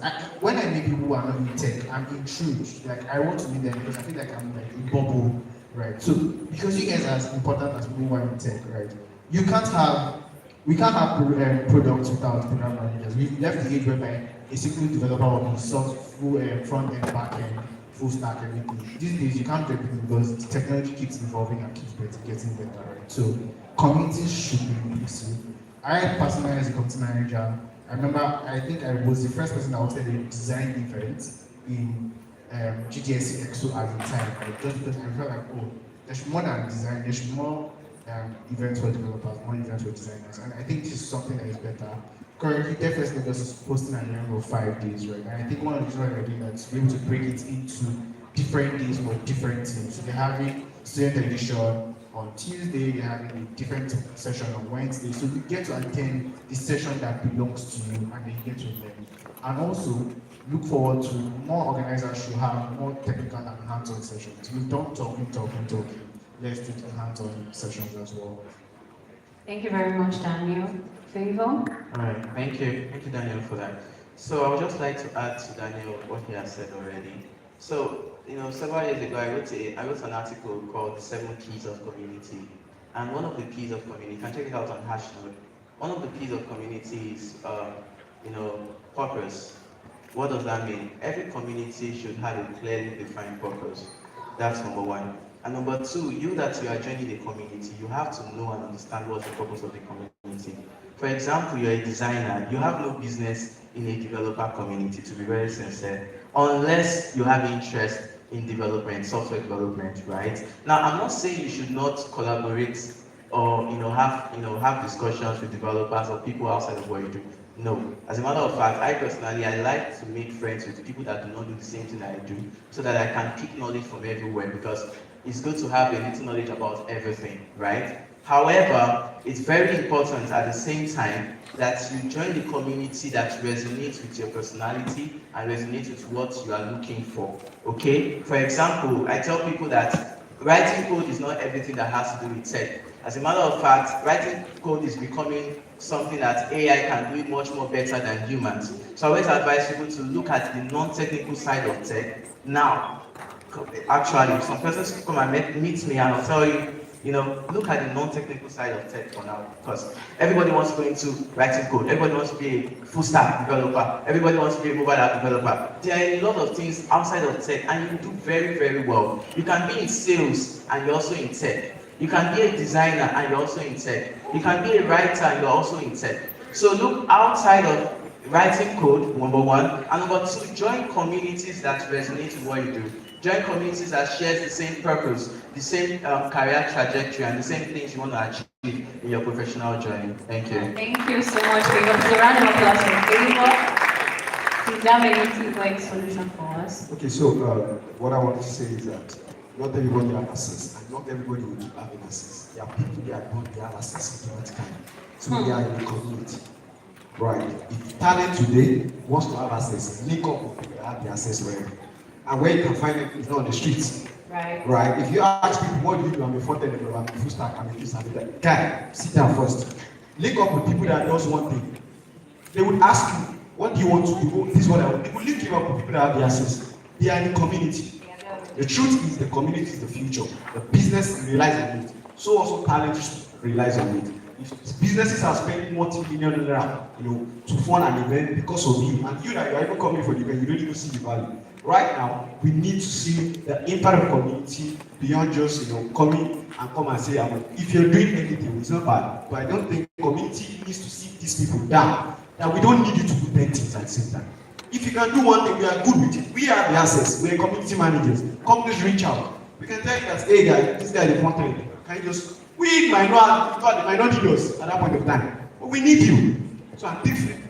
That's why I said the future of community is both for businesses and for tech talent. And those that have access, we always give those that don't have access. Yeah. Is a round of applause for our panelists. Yay! Please, you can do better. So, if you walked in while the panel session was on, we are currently talking about the role of community. the role of community in engineering growth. What does this mean? It means what is the importance of community? And as active community members, how can we leverage tech communities to grow our businesses, to grow our profession and our career? So now I want to ask a question, and it is, what do you think? What is the biggest mistake, or what are the mistakes people often make? When they are in a community, like these are certain mistakes that you've seen people make, and these are the consequences. How do you think they can write those consequences? Do you understand the question? Okay, so I think I'll just say joining the community and expecting magic to happen for the first time. Yes, well done. So Joining a community and expecting magic to happen. Just note that. Keep it in your right hand. So I think visibility is important, right? I often say that you need to put yourself out there, right? And also just do things, experiment for the fun of it. For example, I never thought of becoming a community manager, but I'm someone that gets bored, right? I always want to do something. Like, oh, there's an event happening there, let's go there. Like, practically, I'm either sitting in my house or maybe I'm at an event. So experiment, show up, and just be consistent, right? But you're in a community and you just expect magic to happen and somebody just needs to come and pick you from somewhere and give you the next $1 billion job. That's not it. So don't just sit there and wait for magic to happen. I've noticed something. There are a lot of, this is a room full of developers. And okay, maybe I'll ask that in the next question. Please, can you answer that? What are the common mistakes you've seen people making, being in a community or in a tech community, so to speak? Okay. For me, I would say the common mistake that people make being in a community is, always expecting from the community. You said give to the community small. What do I mean by that? You are learning something. You've been learning front-end development for a while, and then new members come into the community, and these are beginners, people that want to start the journey. How about you contribute to those people their growth? It's not every time that you should be in a community and that community must give you a job. Right. That community must give you an offer, must give you to contribute to the community. It should be a win-win situation. Right. And the most beautiful part about it is that while you are in a place of service, while you are in that place of giving back to the community, you will eventually find that job, that gig, that opportunity that you're actually looking for right in that community. And that's one mistake that people do not often know and they often make, right? So while you're in the community, be very active, ensure you serve, ensure you help other people that are just joining in. Let people know you in the community, let people know what you do, and eventually you will land that gig or job that you're looking for. Please, our time is fast spent, but please in just 5 seconds, can you just I think address it? You really notched the point. I would still say that it's not that some people does not want to contribute to a community. Right. But how do you know if they want to contribute? So first of all, for example, in ATC Africa, where we have ATC Africa in every state, we're launching our ATC state chapter next month. But one of the things we wanted to do was that we know that there are people, if you ask people, what do you want to contribute? Honestly with you, people are ready to contribute. But the other way, we are always strict, like if you're not good in what you do, we can't just bring you into a project or life project. And that's why community now needs to create an open source system where you can just contribute and leave. But right now, we really prioritizing open source resources for everybody. So I think for me, it's better as much as everybody. If you have to, people are passionate to say I can. They will tell you I can do 5 things. At the beginning of everything, they will promise you every night. Right. In the middle of the project, they start sitting and I'm tired. But again, the community just needs to see for them and see how they can help them in terms of resources or anything they need. So I think data is always the issue here in Nigeria. So Please, before we round up this panel session, there is one simple question I want to ask. And this is, I know there's an alumni, right, for this community. Yeah. So my question is, when we grow, right, and I don't want to say we grow out of the system, you will always want to come back home. So the alumni body, how do you think when we all go and lead this particular community, what is the importance of coming back to give and build others? I just feel that when people are okay, they just leave people that are already coming behind them. What are people actually doing, or what is the importance of coming back to the community that built you, the community where you found so many opportunities? What is the importance of coming back to that community and giving back? Because I really want people to understand it and note it down that once I leave this place and I grow out of this community, what am I coming back to do? Let me just quickly before First of all, I think everybody, it's not all of us that will be like this. Some of us will just need the middle plan. Not all of us will go Microsoft, right? But some of us, we are doing big things underneath. In the middle, we don't see it. But I think one of the things, if I understand right now, and I think I'm big on my own, going back to the community, because you can't serve the community for so long. You need to bring people in and say, okay, this is what I've been doing and this is what you can do.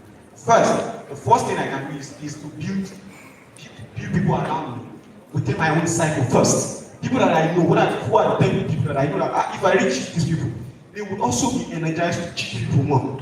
Not the people you will teach, they will not teach others.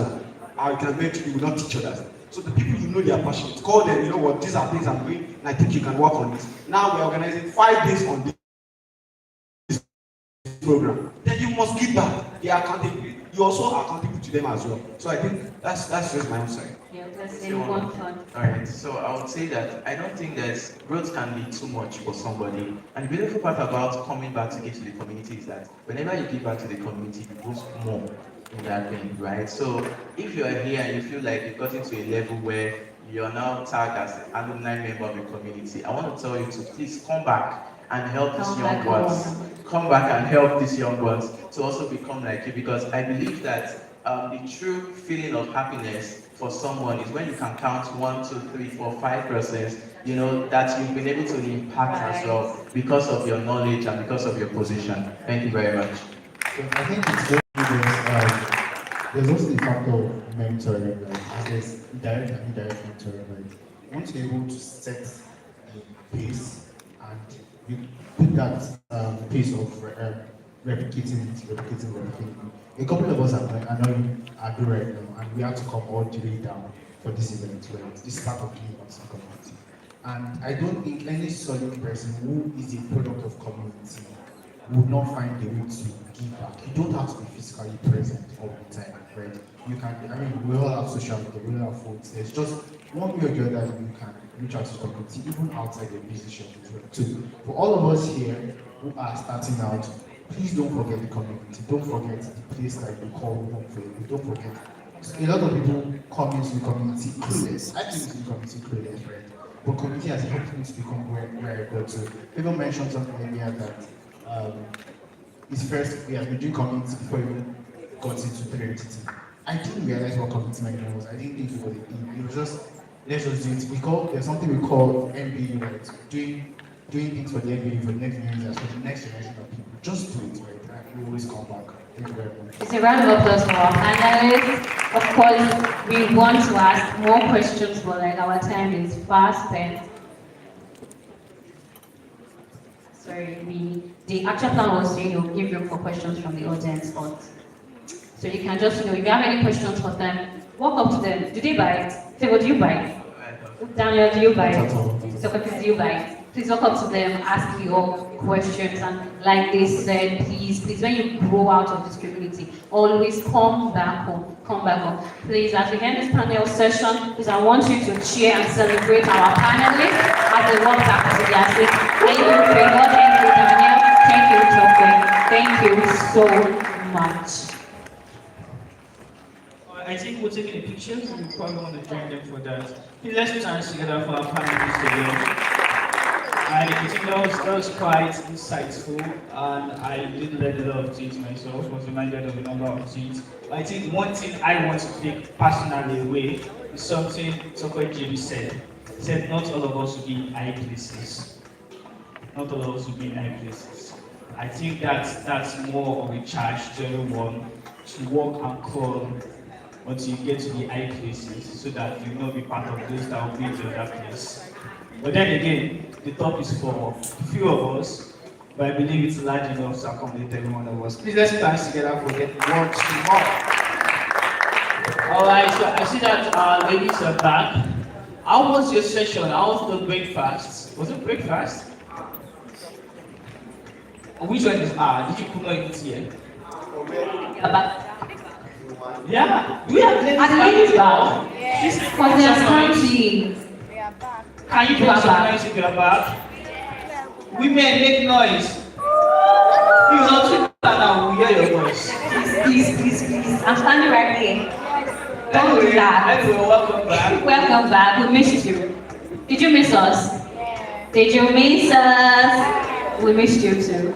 Welcome back. But by the way, you probably want to know the role that you are sitting because we currently have some leaderboard, and depending on the role you are, you might be the last or you might be the first. So if I want to ask a guy seated next to you, and guys, please don't lie. If you know you failed, fail with your full chest. I'm not talking to you now. Why are you so particular? Why are you triggered? Why are you triggered? If you fail, fail with your full chest. All meals. Okay? Alright, so we're going to our breakout session now. Can we bring that down? Thank you. We're going to our breakout session now. Like we mentioned earlier, we designed the event to accommodate everybody. I read about that we're going to be having workshops tailored to different technical know-hows, right? The first one, which will be happening here, we'll be looking at advanced Google Cloud for scalable applications. Now we have one for building AI-powered content with Angular, and we have a weekend project to dev essentials. So those sessions are going to be happening simultaneously now. Do we have something to display for it? Okay. So I'm just going to go over that again so we can file to the rooms of choice. Yeah, we're going to be having Chukwuemeka handling advanced Google Cloud for scalable applications, right? And then in all one, which I think that's where the ladies came from, right? It's towards this direction, right? All one, okay. Protocol, please. All one, we're going to be having building AI-powered content with Angular, which will be handled by Babatunde. And in all two, we're going to be looking at weekend projects to dev essentials, which will be handled by Samuel. So we just have 3 minutes. Let's file to the rooms of choice, and we're going to get started simultaneously. We already have all the speakers waiting in all the halls. So please, 3 minutes. Let's move to halls of choice, and we'll all get started. Thank you. Do you want us to read the topics or the theme for this breakout sessions? Yeah, and if you can do that again, so that we can get it.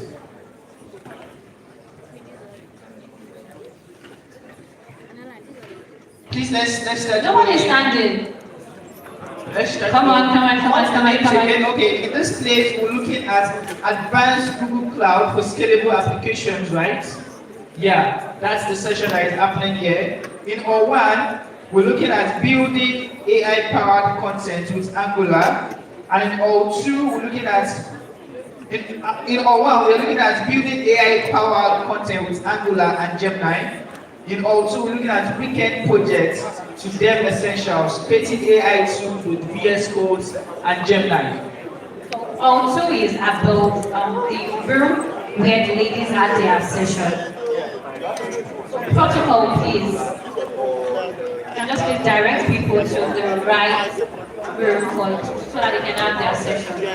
Please, if you are still sitting and you do not know where you are supposed to be, you can just walk up to a protocol and ask questions.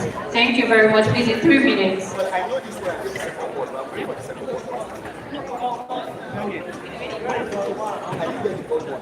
Okay, please just ask the protocol.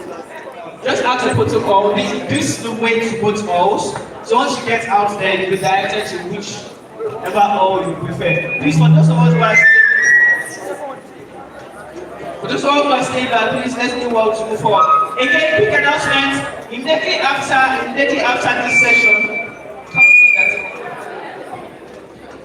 after this session, we're all going outside to take the general pictures, and we want everybody in it. So once the session is done, from each of your halls, please just head downstairs, and outside we'll take the pictures.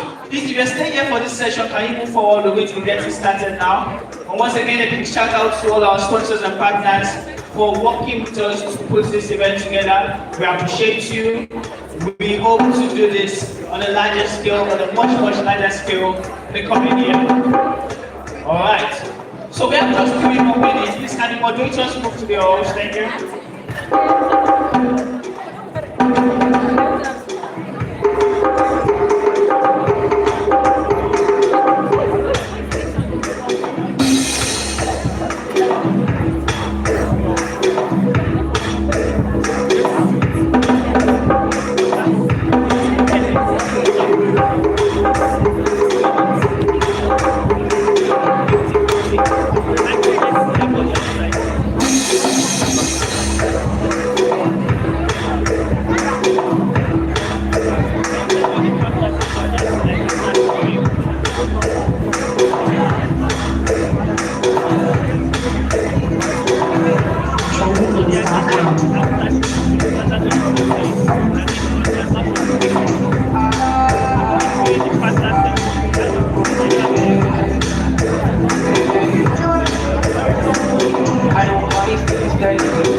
architects and they don't break out. So I don't know why they are changing it. It's affecting why is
Alright, so I'm going to be calling on the speaker for the workshop that we're holding here. I'll be looking at advanced Google Cloud for scalable applications.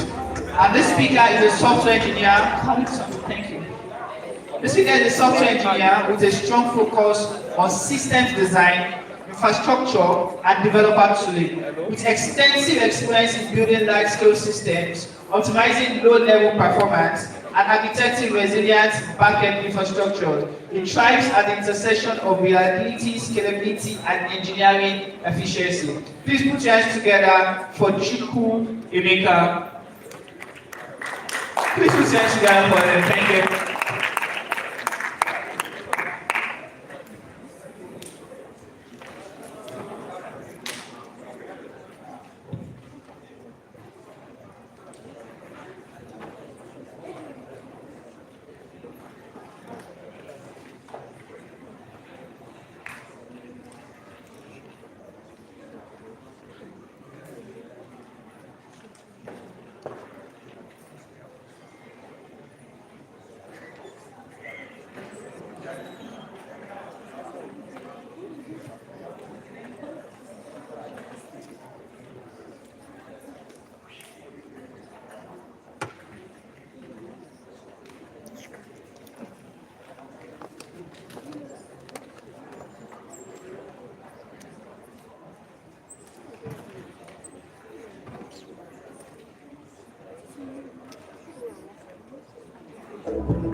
Systems, optimizing low performance, and architecting resilient back-end infrastructures. He thrives at the intersection of reliability, scalability, and engineering efficiency. He is also a co-lead of GDG Cloud Logos, where he facilitates discussions on cloud-native technologies, AI, and back-end engineering.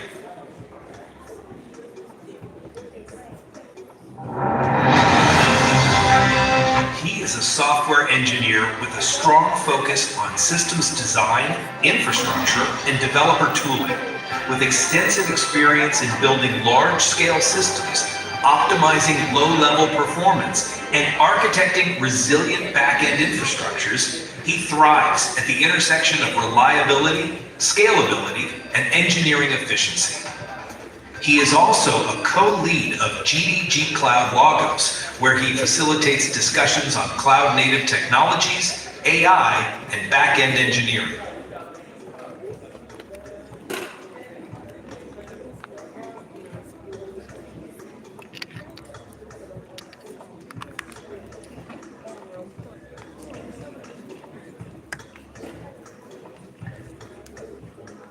I have to finish now. Sound is not working. The sound is okay. It's like that.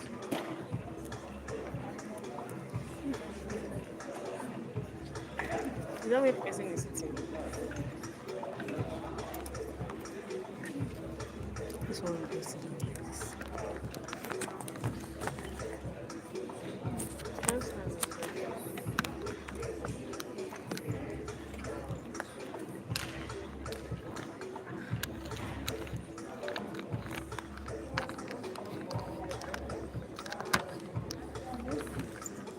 You used to down here.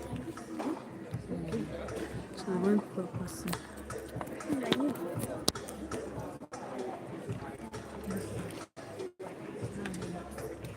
Let me just think.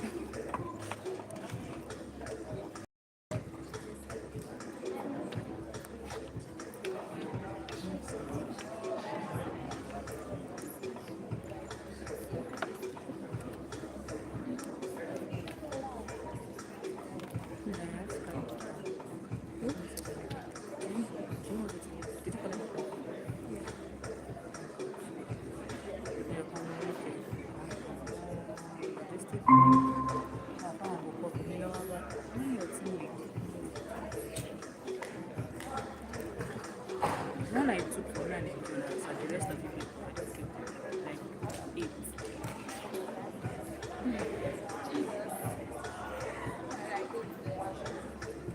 Okay, I'm just missing it first. You stay there.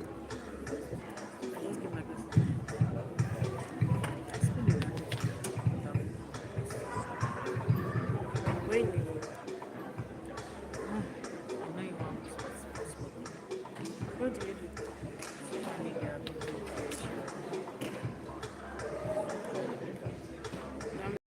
Marketing. Yeah, I work as a freelancer. Yeah, now it's not a full-time job. In Lagos. So I get to everything in Lagos. I have my father's house there. No. Is it like that? Yeah, like to work. What do you do? The rest of my remote work is remote. Don't I live in right? Well, I was born in Lagos, my family is in Alright, hi everyone. Good afternoon. Sorry for the logistics issue. Because I don't Right, we're about to start. Alright, so how many of us here are faculty of the cloud? So if you're for this workshop, can you do me a favor and just come closer so I can know who I'm working with this next 1 hour, please? After my second semester, Right. people know. Okay. I love your goodness, my love. Alright, yeah, thank you.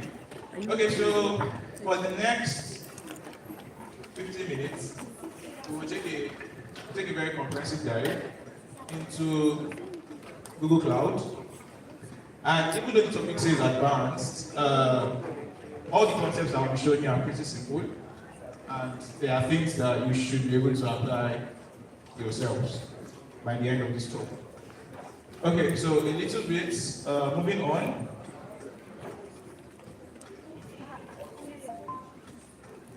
So a little bit about me. This is my name, Chukwemeka, and a legend senior dev. I work as a senior dev in some places I work as a senior dev. Okay, so moving on. And so the first thing I'll start with is you're building for the world. You're building for, and for the world I mean it could be your local environment, your community, your state, your country, your continent, your world. Right. And when you're thinking of this thing, something always comes into play every time, which is scalability. And scalability, the reason why I'm going with scalability and Google Cloud is simply because right from the very start of GCP, scalability has always been thought of. It's not an afterthought, it's something that has always been there from the inception. Right. Scalability from the customer end and from the developer end. because there are some products that are customer friendly in terms of scale. 1 billion people across the world are working on it and are accessing the website, and you can access it properly. And there's no problem. But there's also the angle of developer scale. You can build applications and become very hard to work with. You have infrastructures that are very complex. You need very advanced people before you can even, work on it further. And that's not a good thing. But GCP, on the other hand, it considers both sides. So the customer side of things and the developer side of things. That's one of its principal advantages. So the next part, this workshop will be broken down into 3 different parts. Yeah, so this workshop will be broken down into 3 different parts. There's the global infrastructure, there's the elastic and serverless, and there's intelligence at scale. So we'll talk about global infrastructure, we'll show how we can do these things. We'll talk about serverless procedures and how you don't have to manage these things. And we'll wrap it up with talking about some bit of AI, intelligence at scale. And the primary part of this workshop is us even working on something and showing how we can easily build AI applications on Google Cloud. So by the end of this, there'll be an AI application that anybody can pretty much use. Okay, so yeah, global infrastructure on Google Cloud. So you can fine-tune infrastructure at every level, right? Let's start with that. So when it comes to global infrastructure, there is the concept of GCP's global VPC capabilities. Now, VPC is pretty much called Virtual Private Cloud. And with the concept of VPC, you're able to build your own network. And it might seem very trivial, but its advantage is this. When you think of it at scale, if you work with your laptop, local host is the fastest thing you pretty much see many times. Now imagine having local hosts that can span across several countries. You have several countries talking. You have one part in, let's say, China. You have another part in the US, another part in France. And each of them can communicate just as fast as you communicate on local hosts. So you can pretty much build a global system that is as fast as a local system. And that's the power of GCP's capabilities. The demo will show you something that has 2 components. One part is in France, one part is in Germany, the other part is in the USA. And I'll show you guys how you can easily switch between Germany and USA quickly. And we'll do that from here in Adoekiti. So that's GCP's capabilities. The second part are computing instances. You can put these compute engines inside the same VPC. So you have a compute instance in USA, you have another compute instance in South Africa, and they will all communicate with each other because they are in the same VPC as if they were on the same local host network. And the final part that makes it all very global is you have a global load balancer. So when you now add a load balancer to all of these things, you pretty much are able to distribute traffic across the world. So say for example, the same thing we did for the demo I'm going to show, we have Germany and USA. Now Germany is closer to us than the USA. So whenever we try to call our application, the load balancer will talk to the Germany one. But if for any reason somebody tries to access it from USA, the load balancer will direct them to the USA side. So it's basically just going to work with the closer part. And this is a classic example of how to avoid a very common problem, one that we even faced sometime last month. But we'll get to it. Okay, so yeah, quick demo. Quick demo. So I have 2 applications, one in US, another one in Europe. And the load balancer is going to direct every user to the nearest one. So if you have a VPN, and your VPN is in the USA, for example, when you scan it, you see the USA. So I want everyone involved in this to just scan this QR code on your mobile phones and show me the country that actually applies closest to you. So you pretty much, if you're not using a VPN, you should see Germany. Straight up. If you're using a VPN that is close to US, if you're using a VPN, you will see the one closest to you, be it USA or Germany. Many of you are going to see Germany. Right. So how many of you have seen Germany? How many of you confirm you can see Germany at the moment? You can see it's pretty much DevFest Adoekiti. Okay, so let me just even open it up here. Sorry. Open it up here.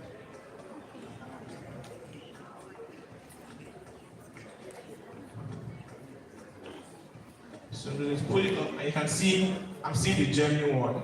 Right.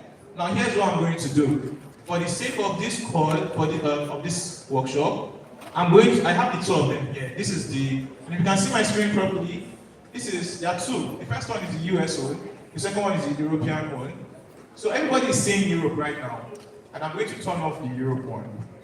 It means everybody is just going to start seeing the only one available, which is the US one. So just give me a bit of, let me just say, stop. So it's currently stopping, and it's many times it's very quick, but let's just do it quickly.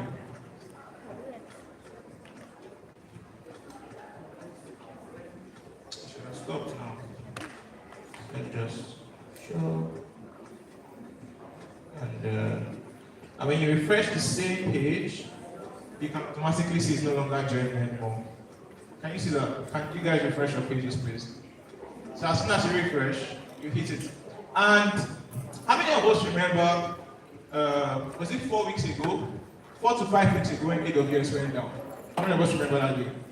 Remember that day? Maybe most of our applications were down. US, WhatsApp, so parts of WhatsApp was crumbling, Snapchat failed, Docker failed, a couple of them failed. Now, what we just did here is a classic example of that. So right now, Germany just failed, and everybody went to US. I just simulated that. So it's easy to even simulate global applications that can handle global scale with GCP technology straight up. And that's for global infrastructure. So right now, we just assume the situation where Germany failed. Germany went down. Something happened in Germany. And everybody automatically got rerouted to the USA servers. And that's how you pretty much prepare for the globe. Because things will happen, but you need to build an infrastructure that is always ready for problems. All right, so, and that's for that about global infrastructure. So moving on. So the second part of my talk is about serverless. So how many of us know what it means to have serverless applications? What serverless applications means? By quick show of hands, just if you know anything about serverless. Okay, so just to clarify, there used to be a way of building applications right from time, and it is, you want to build your application, you will buy all your hardware. You will buy RAM, disk, CPU, GPU. You will build your computer in your house, right? And then you will install an operating system there, with Linux or Windows or Mac OS, and then you will run your application there, and everybody in the world will be communicating with your server in your house. That's how you serve applications normally. And then the cloud came, and then the cloud said, okay, what we'll do is, we'll give you computers that you can rent. You can rent our computers, you put your applications there, and you don't have to manage it anymore. Right, so that was some of the advent of technologies. And then but the downside to that is, when they gave you your computer, you still have to install the operating system yourself, you still have to manage it and do everything. And many of us don't really want to do that every time. And then the concept of serverless came about. And serverless says, okay, all you just need to do is bring your application. Just bring the source code. I would set up the computer that will host this for you. I would always do the maintenance for you. I would make sure your application never goes down. Because it's a lot of work to maintain your applications, especially when it comes to scale. And that's the concept of serverless. There is a server that does everything, but it's not just you managing the server. So that's why it needs to be serverless. You don't have to manage the server yourself. And there's a particular company on Google Cloud called Cloud Run.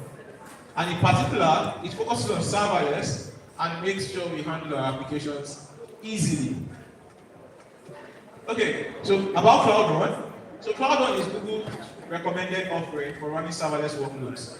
So whenever you want to run anything and you don't want to worry about the server, Google recommends you always use Cloud Run. And the reason for that is they have several offerings. They have App Engine, and if you've used Firebase for a long time, you've heard of Firebase functions. Now, Firebase functions are also Cloud Run. They are also like serverless functions. App Engine is also a serverless function. However, both of them had some of their problems. They had a lot of issues when it comes to scale, when it comes to scaling up and scaling down. And Google learned from all of them over the years. And then from the learnings of those two, they came together and they formed Cloud Run. So Cloud Run is by default built to scale better than the two.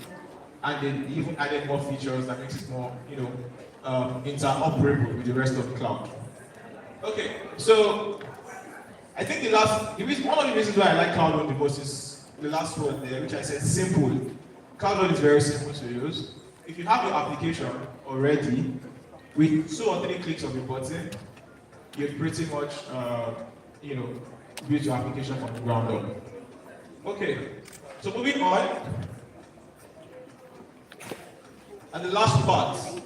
So I mentioned global infrastructure, serverless infrastructure, and now I'm talking about intelligent system. Now the last part is 2025, right? At the end of the day, almost everything you do, one way or the other, you're going to include AI.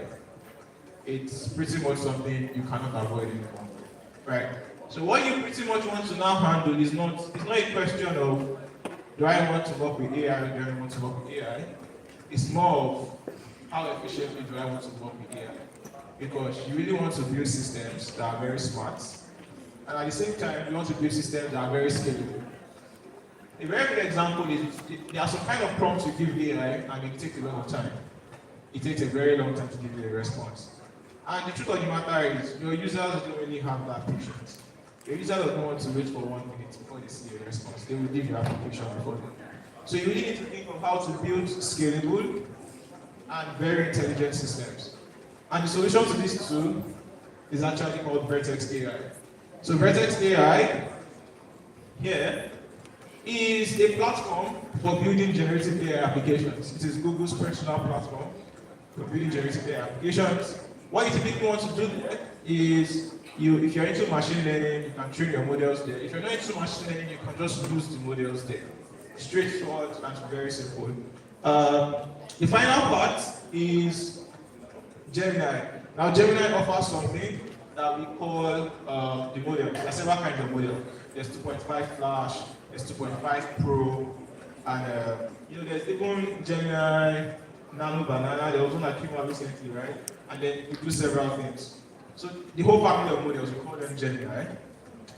But one of the things I said from scalability at the start of this talk was scalability for customers, scalability for developers. So you can still scale as a developer. And the best part about it is, Vertex Gemini, you can seamlessly integrate it with the rest of GCP. You can easily just plug them into your system, and then the system becomes smart. It's already scalable before. You add Gemini and Vertex AI, it becomes smart. You move on. All right, so let's get to the workshop. So this workshop is going to have a twist. This slide is going to be shared with the rest of the community, right? So you guys will be able to follow through this particular workshop. However, for the sake of time constraints, I'm going to show another demo of a very simple use of Vertex AI and Gemini. So that will handle the intelligence part. And we'll couple these things together and put it on Cloud Run. So that will handle the serverless part. So both of them together. And then of course, Cloud Run by default is serverless. So that global infrastructure we talked about from before, from the first agenda, automatically comes into serverless like that. So let's get to it. So I'm not going to, so the demo is supposed to be this. We're supposed to build a smart ticket summarizer, and it's a very straightforward code lab. You can scan this and you can do it sometime later. But what I will do today is I'm going to actually build out a very simple conversational assistant. And we would work together. We will build a conversational assistant that can tell you almost anything about Adoekiti. Adoekiti and Adoekiti. Whatever document you can find on the cloud, we'll pretty much think of it like you have your own conversational bot that knows everything about Adoekiti. And then you put it on your website. It's a very good, sustainable project. Okay, so let's get to it. So I'll explain what I'm doing. Right? Okay, so let's carry on. So one of the first things you pretty much want to do is everything is going to work from the cloud. If you're with your laptop and you want to follow along, if you do everything I'm doing right now, you most likely get the same results I'm getting. So you will even have that. You use that as a take home. This was your goal for today. All right. So before I do that, I'm going to start with, let me just create a new window. So we see everything in one place. And I'm going to do two things. One, I need to have a document that has everything about Adoekiti. That's the first part. I want to gather everything about Adoekiti in a document, in a PDF, for example. And the second part is I want to build out an application that can do this communication. Right. So to gather all the documents on Adoekiti, I don't think anybody here has a document that has everything on Adoekiti. Or will you guys surprise me? Okay. Nobody. So what we'll do is we'll just pretty much ask Gemini, some LLM, and tell it to give us everything it knows about Adoekiti. So we can use it as our data source, just for now. You can apply this to other projects. Let's say you're preparing for an exam in school. You could pretty much upload your slides, your lecturer's materials, and create your own conversational bots out of your lecturer's materials. Straight up. The same concept, you just change the PDF for uploading this time to your lecturer's materials.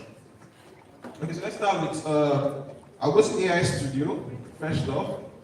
And AI Studio is just where I want to talk with a Gemini model and have the details I need. Right, so I'm going to start again the playground, and I say, generate a document that has every possible info on Gemini. Sorry, not Gemini, Adoekiti. On the internet and your knowledge base. Okay, so I'm going to one thing. Okay, so on this side here, if you can see my screen, which is bad. I think we should we give them the link to the Google Meet so everybody can, so they can even see from their phones. Maybe it might be better, right? So I think someone should probably share the link to the Google Meet. So this is the link. If you can see it, I don't even think you can see it. Shannon, can you please work with organizing teams to share the Google Meet across people that are following? Should I call the link out? So the link is, okay, let me see if I can paste it somewhere. Let me just docs. Okay. Can you zoom in so people can scan it? Yeah. So while I carry on with my AI Studio stuff.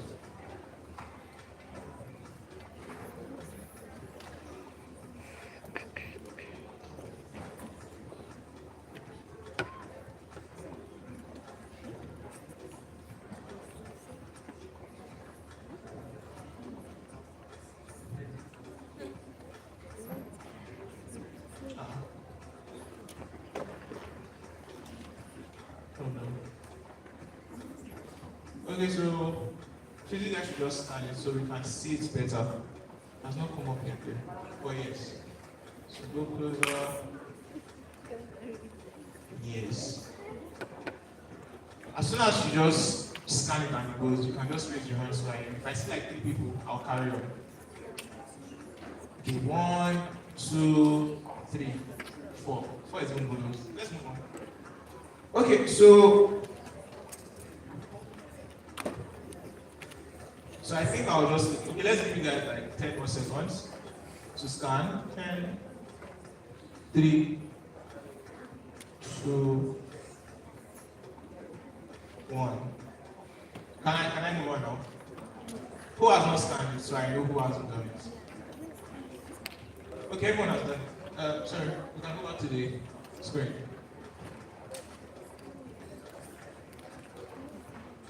Yeah. Not this screen, please. Google Meet. Thank you. Okay, yes. So you guys do me a favor and reduce your volumes. Turn down the volume so that we don't have a lot of reverberation and it doesn't ruin the experience for others. And also mute, of course. Yes, thank you. So if you can see from my screen, we generated a whole PDF, but this is not even the main point. This is just, a document that hosts information. We don't really need much about it right now. The main goal is to do the application that works. So I'll go to Google Cloud Console, And everything is internet-based. You can follow me, see what I'm doing right now. And what you want to do is, this is just Google Cloud Console. It's very simple to work with, as opposed to AWS. Once you open an AWS console, even Microsoft Azure console, you're loaded with a lot of things, and you can even get overwhelmed before starting. This is very simple. You just have, the project you're working on, and everything works in projects. When you want to work on a new thing, you create a new project, right? And that's the concept of projects is quite straightforward as you use a project in your other spheres of influence. And what you want to work with is called an AI application. So let's go to AI application, just search for AI application. And then you search for it, it shows up here. I'm going to click on that. And it's just going to load it up. So if you see here, I already have one. And I did this for a particular, how many of you've opened a website and there's always an FAQ section on the website, right? So typically you have an FAQ section where you see some questions and answers. But how would you feel if instead of using an FAQ section, you actually met a bot that understands everything about the product? And instead of, because sometimes it does not answer all your questions in the FAQ section, you can now ask it your own question and to give you the answers based on what it knows. So I built a very smart FAQ bot for a particular company, and then I just hosted it just to show them what AI can do for them. So we'll be showing our own right now. We'll be our own right now, and I'll just click on create app. I think internet is active. Internet is active. And what you want to search for is called conversational agents. Right. So you just click on create. So this one is not amazing now. I know AI. And if you don't have the best internet, it might be really hard to work with. So you just build your own. This is my problem. Let's just give it a name.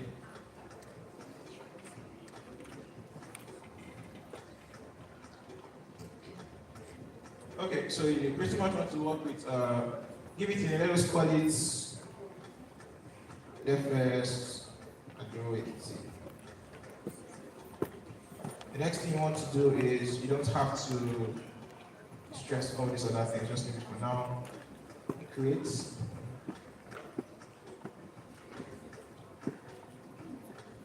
The next thing you'll be prompted to do is to pretty much add a data store, which it might stress about. Okay, so give me a minute. Go back to AI applications again. Sorry. Right. Okay. Console.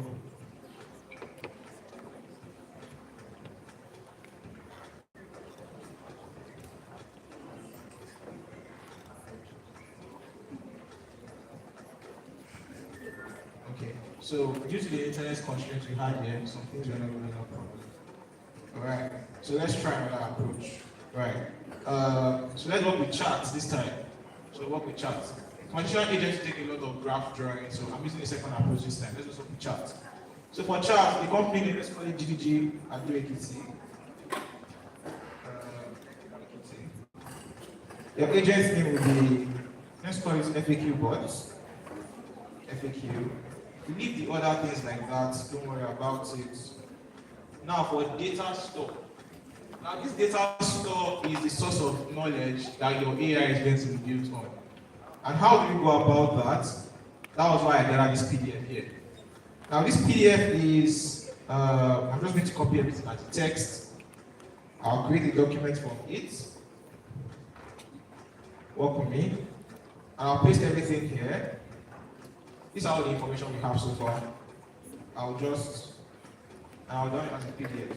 Check it down as a PDF and store it. That's pretty much it. So for the sake of others, and if you want to see this PDF, I'm going to just share it on the chart so everybody has access to it. Anyone really can view? Yes. I'm going to share it here.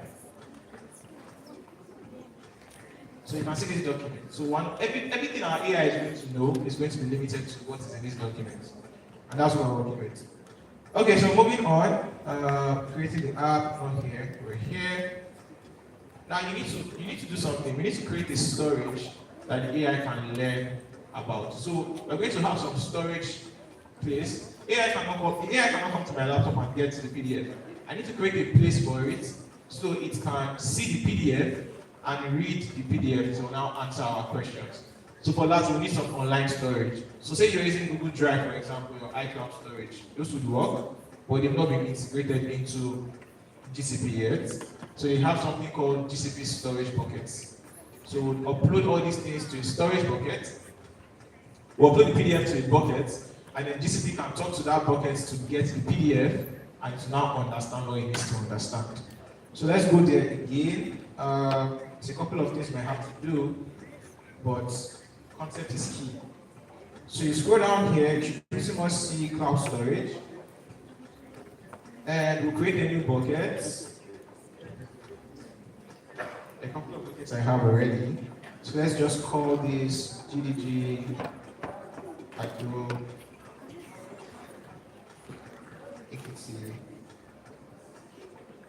Cloud Workshop 2025. And I'll just continue. I don't need all of this data. I can stay like this. Everything is all good. And then I'll create. Yes. And I'll create like that. That's not a problem. So the bucket has been created. Now all I want to do to this bucket is I want to upload the PDF I just downloaded, which is our data source. So I'll upload a file, and I think it was called this.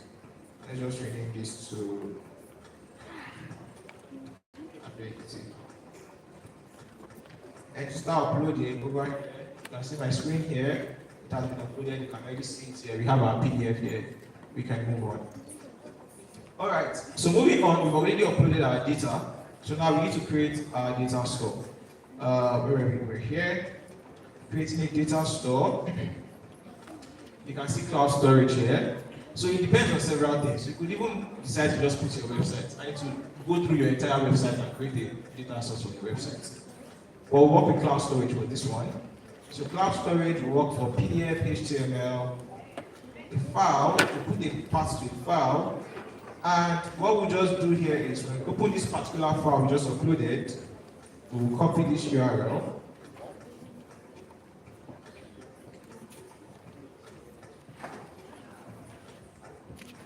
Alright, so as I was saying, give me a minute, let me just do this. Oh no, not this.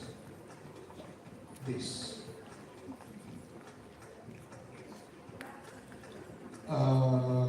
This. Right. And then I've uploaded this, created, okay, give it a store, let's call it Adoekiti. And then create. So I'm going to skip through a lot of processes now, because it says I have limited time. But let's try to rush it up quickly. So the data source has been created. I'm just going to move on with create. It's going to take a while. Internet might happen. But the app has been created. I clicked on it twice, and that's it.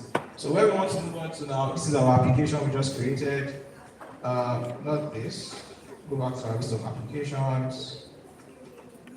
So we have it here, FAQ. And the data is currently, so the LLM is currently understanding the data we just uploaded. So that might take a while. But in the meantime, what you want to work on is integrations, right? You look at integrations, and what you want to move on to is, where is it called? It's called, let me read it up quickly.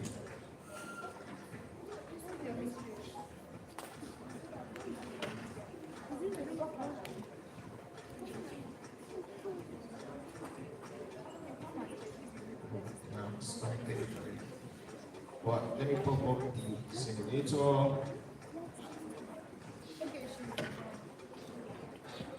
Okay, so it's currently going to take a while to understand everything that's been included. Just let me see data stores.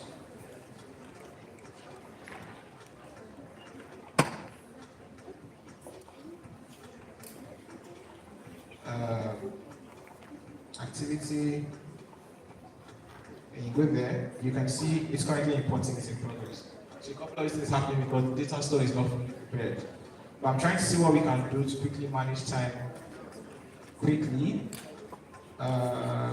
See it. And you can integrate several things from here. You could add it as a bot, you could add it as a Twilio message, you could add it as a messenger to your Facebook messenger. You create your messenger bots from this. And okay, so let's see. What do you know about? Okay, let me ask this. What do you know?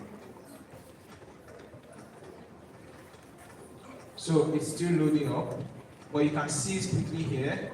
I'm an AI assistant for DDG Adoekiti. I can help you on the company website. How can I help you today?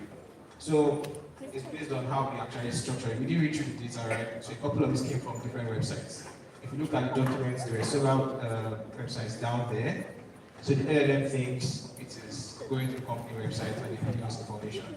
But let's ask you some questions on, let's pick something. Okay, let's ask it what the land area is. This is a very good question you can ask here. So what's the land area of Ekiti?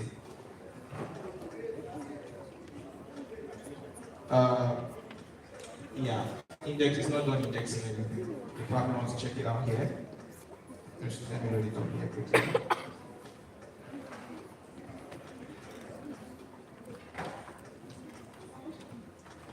Okay, so now it has completed.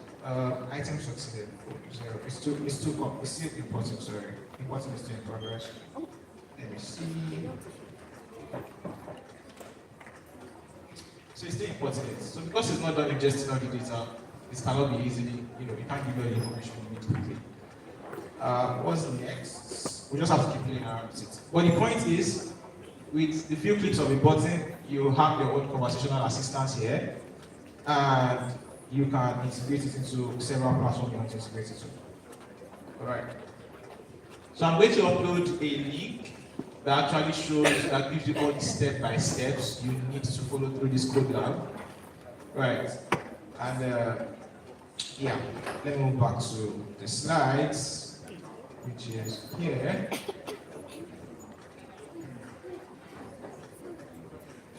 Okay. So yeah, moving on.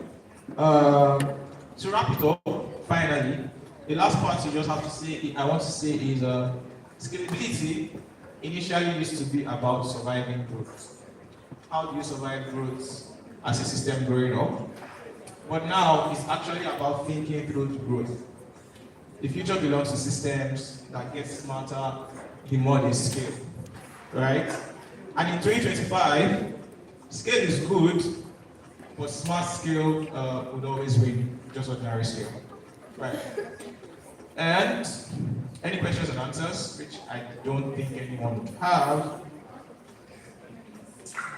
But yeah, question and answer. In the absence of questions and answers, you have questions? You have a question? Shalom. He has a question.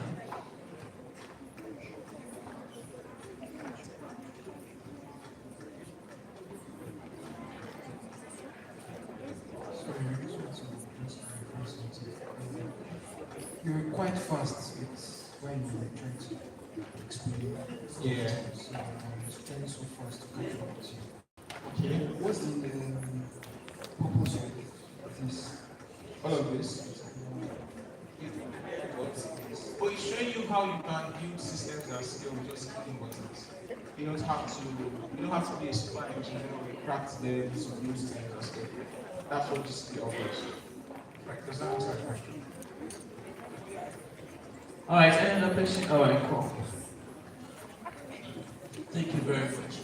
That was a very enlightening presentation. So I want to ask, what is the cost implication, of building a bot like this? You have to put it on my website. Okay. Is there a running cost to incur Google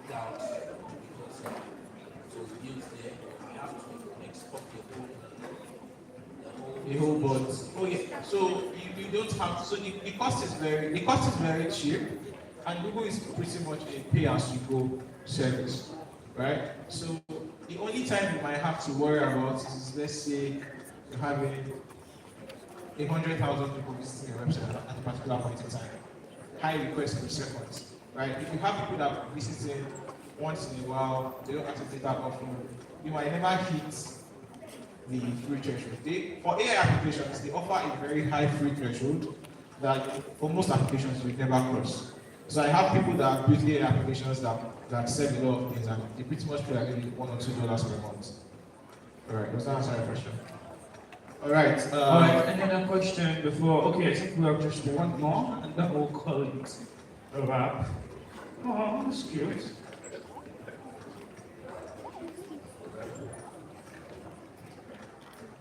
Good day, everyone. My name is Adebanji. Please, I want to ask question that what is scalability?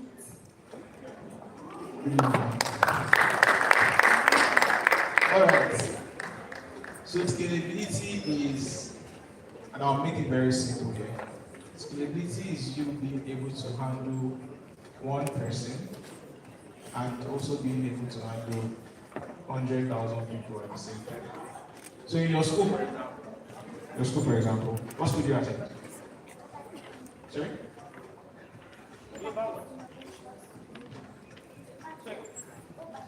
Overtest. Okay. Okay, so in Overtest Innovation School, there are times when, imagine your assembly ground. Your assembly ground can handle, if you're the only one on the assembly ground, it's fine, right? And there are times when everybody in your school will be on the same assembly ground. Your assembly ground can handle you, and you can accommodate the entire school. So for your particular school, your assembly ground, you can call it scalable. Because when it was just one student, you could use it. When it was the whole school, you can still use it. Does that clarify? Does that help? All right. Please let's put our hands together for Chicken around the beautiful workshop session. Thanks a lot for divulging such knowledge to us. So right about now, we're all going to head outside. We want to take a good picture while we just a little break, and then we'll resume the session. We still have a lot of things in store and packed for you. So please do all pick up your valuables, your systems, your phones, whatever that's in that valuables to you, and please just head out by my left, which is your right, to the front there. And we're going to take a good pictures afterwards, so we'll come back. And don't forget that we have vendors who are selling food, so in case you want to pick up something for yourself, that would be nice as well. So please let's all head outside. Thank you so much. Thank you so much. Let's all head outside.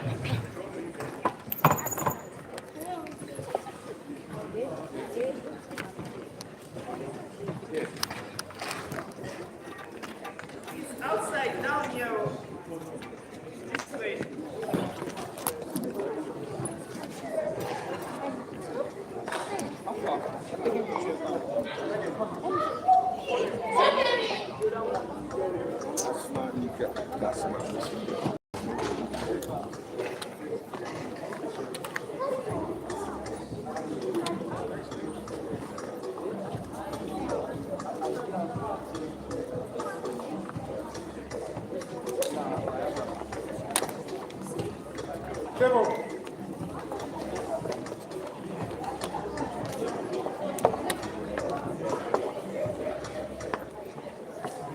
Hi guys, please let's all come down for pictures. Everyone outside, please let's go. I know you. You will always be eyes on me. You always have to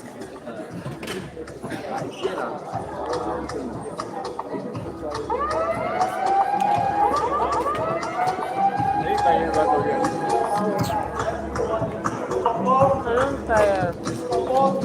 I think yeah? I ate before for me. I don't know, my chest just finished. Give me my bag. Please carry your bag. Carry your bag. Carry your bag.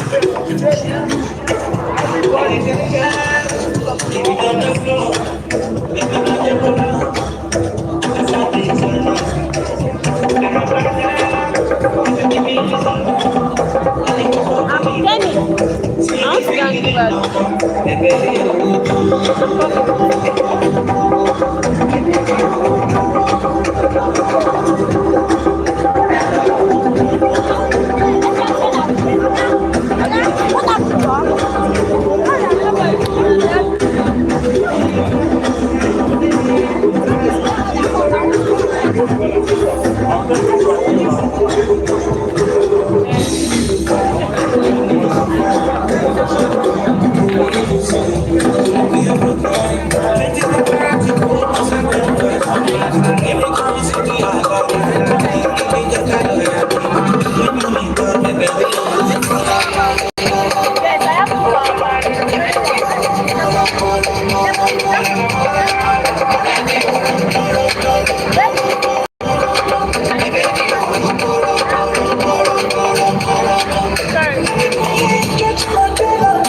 My life, I did not keep it down.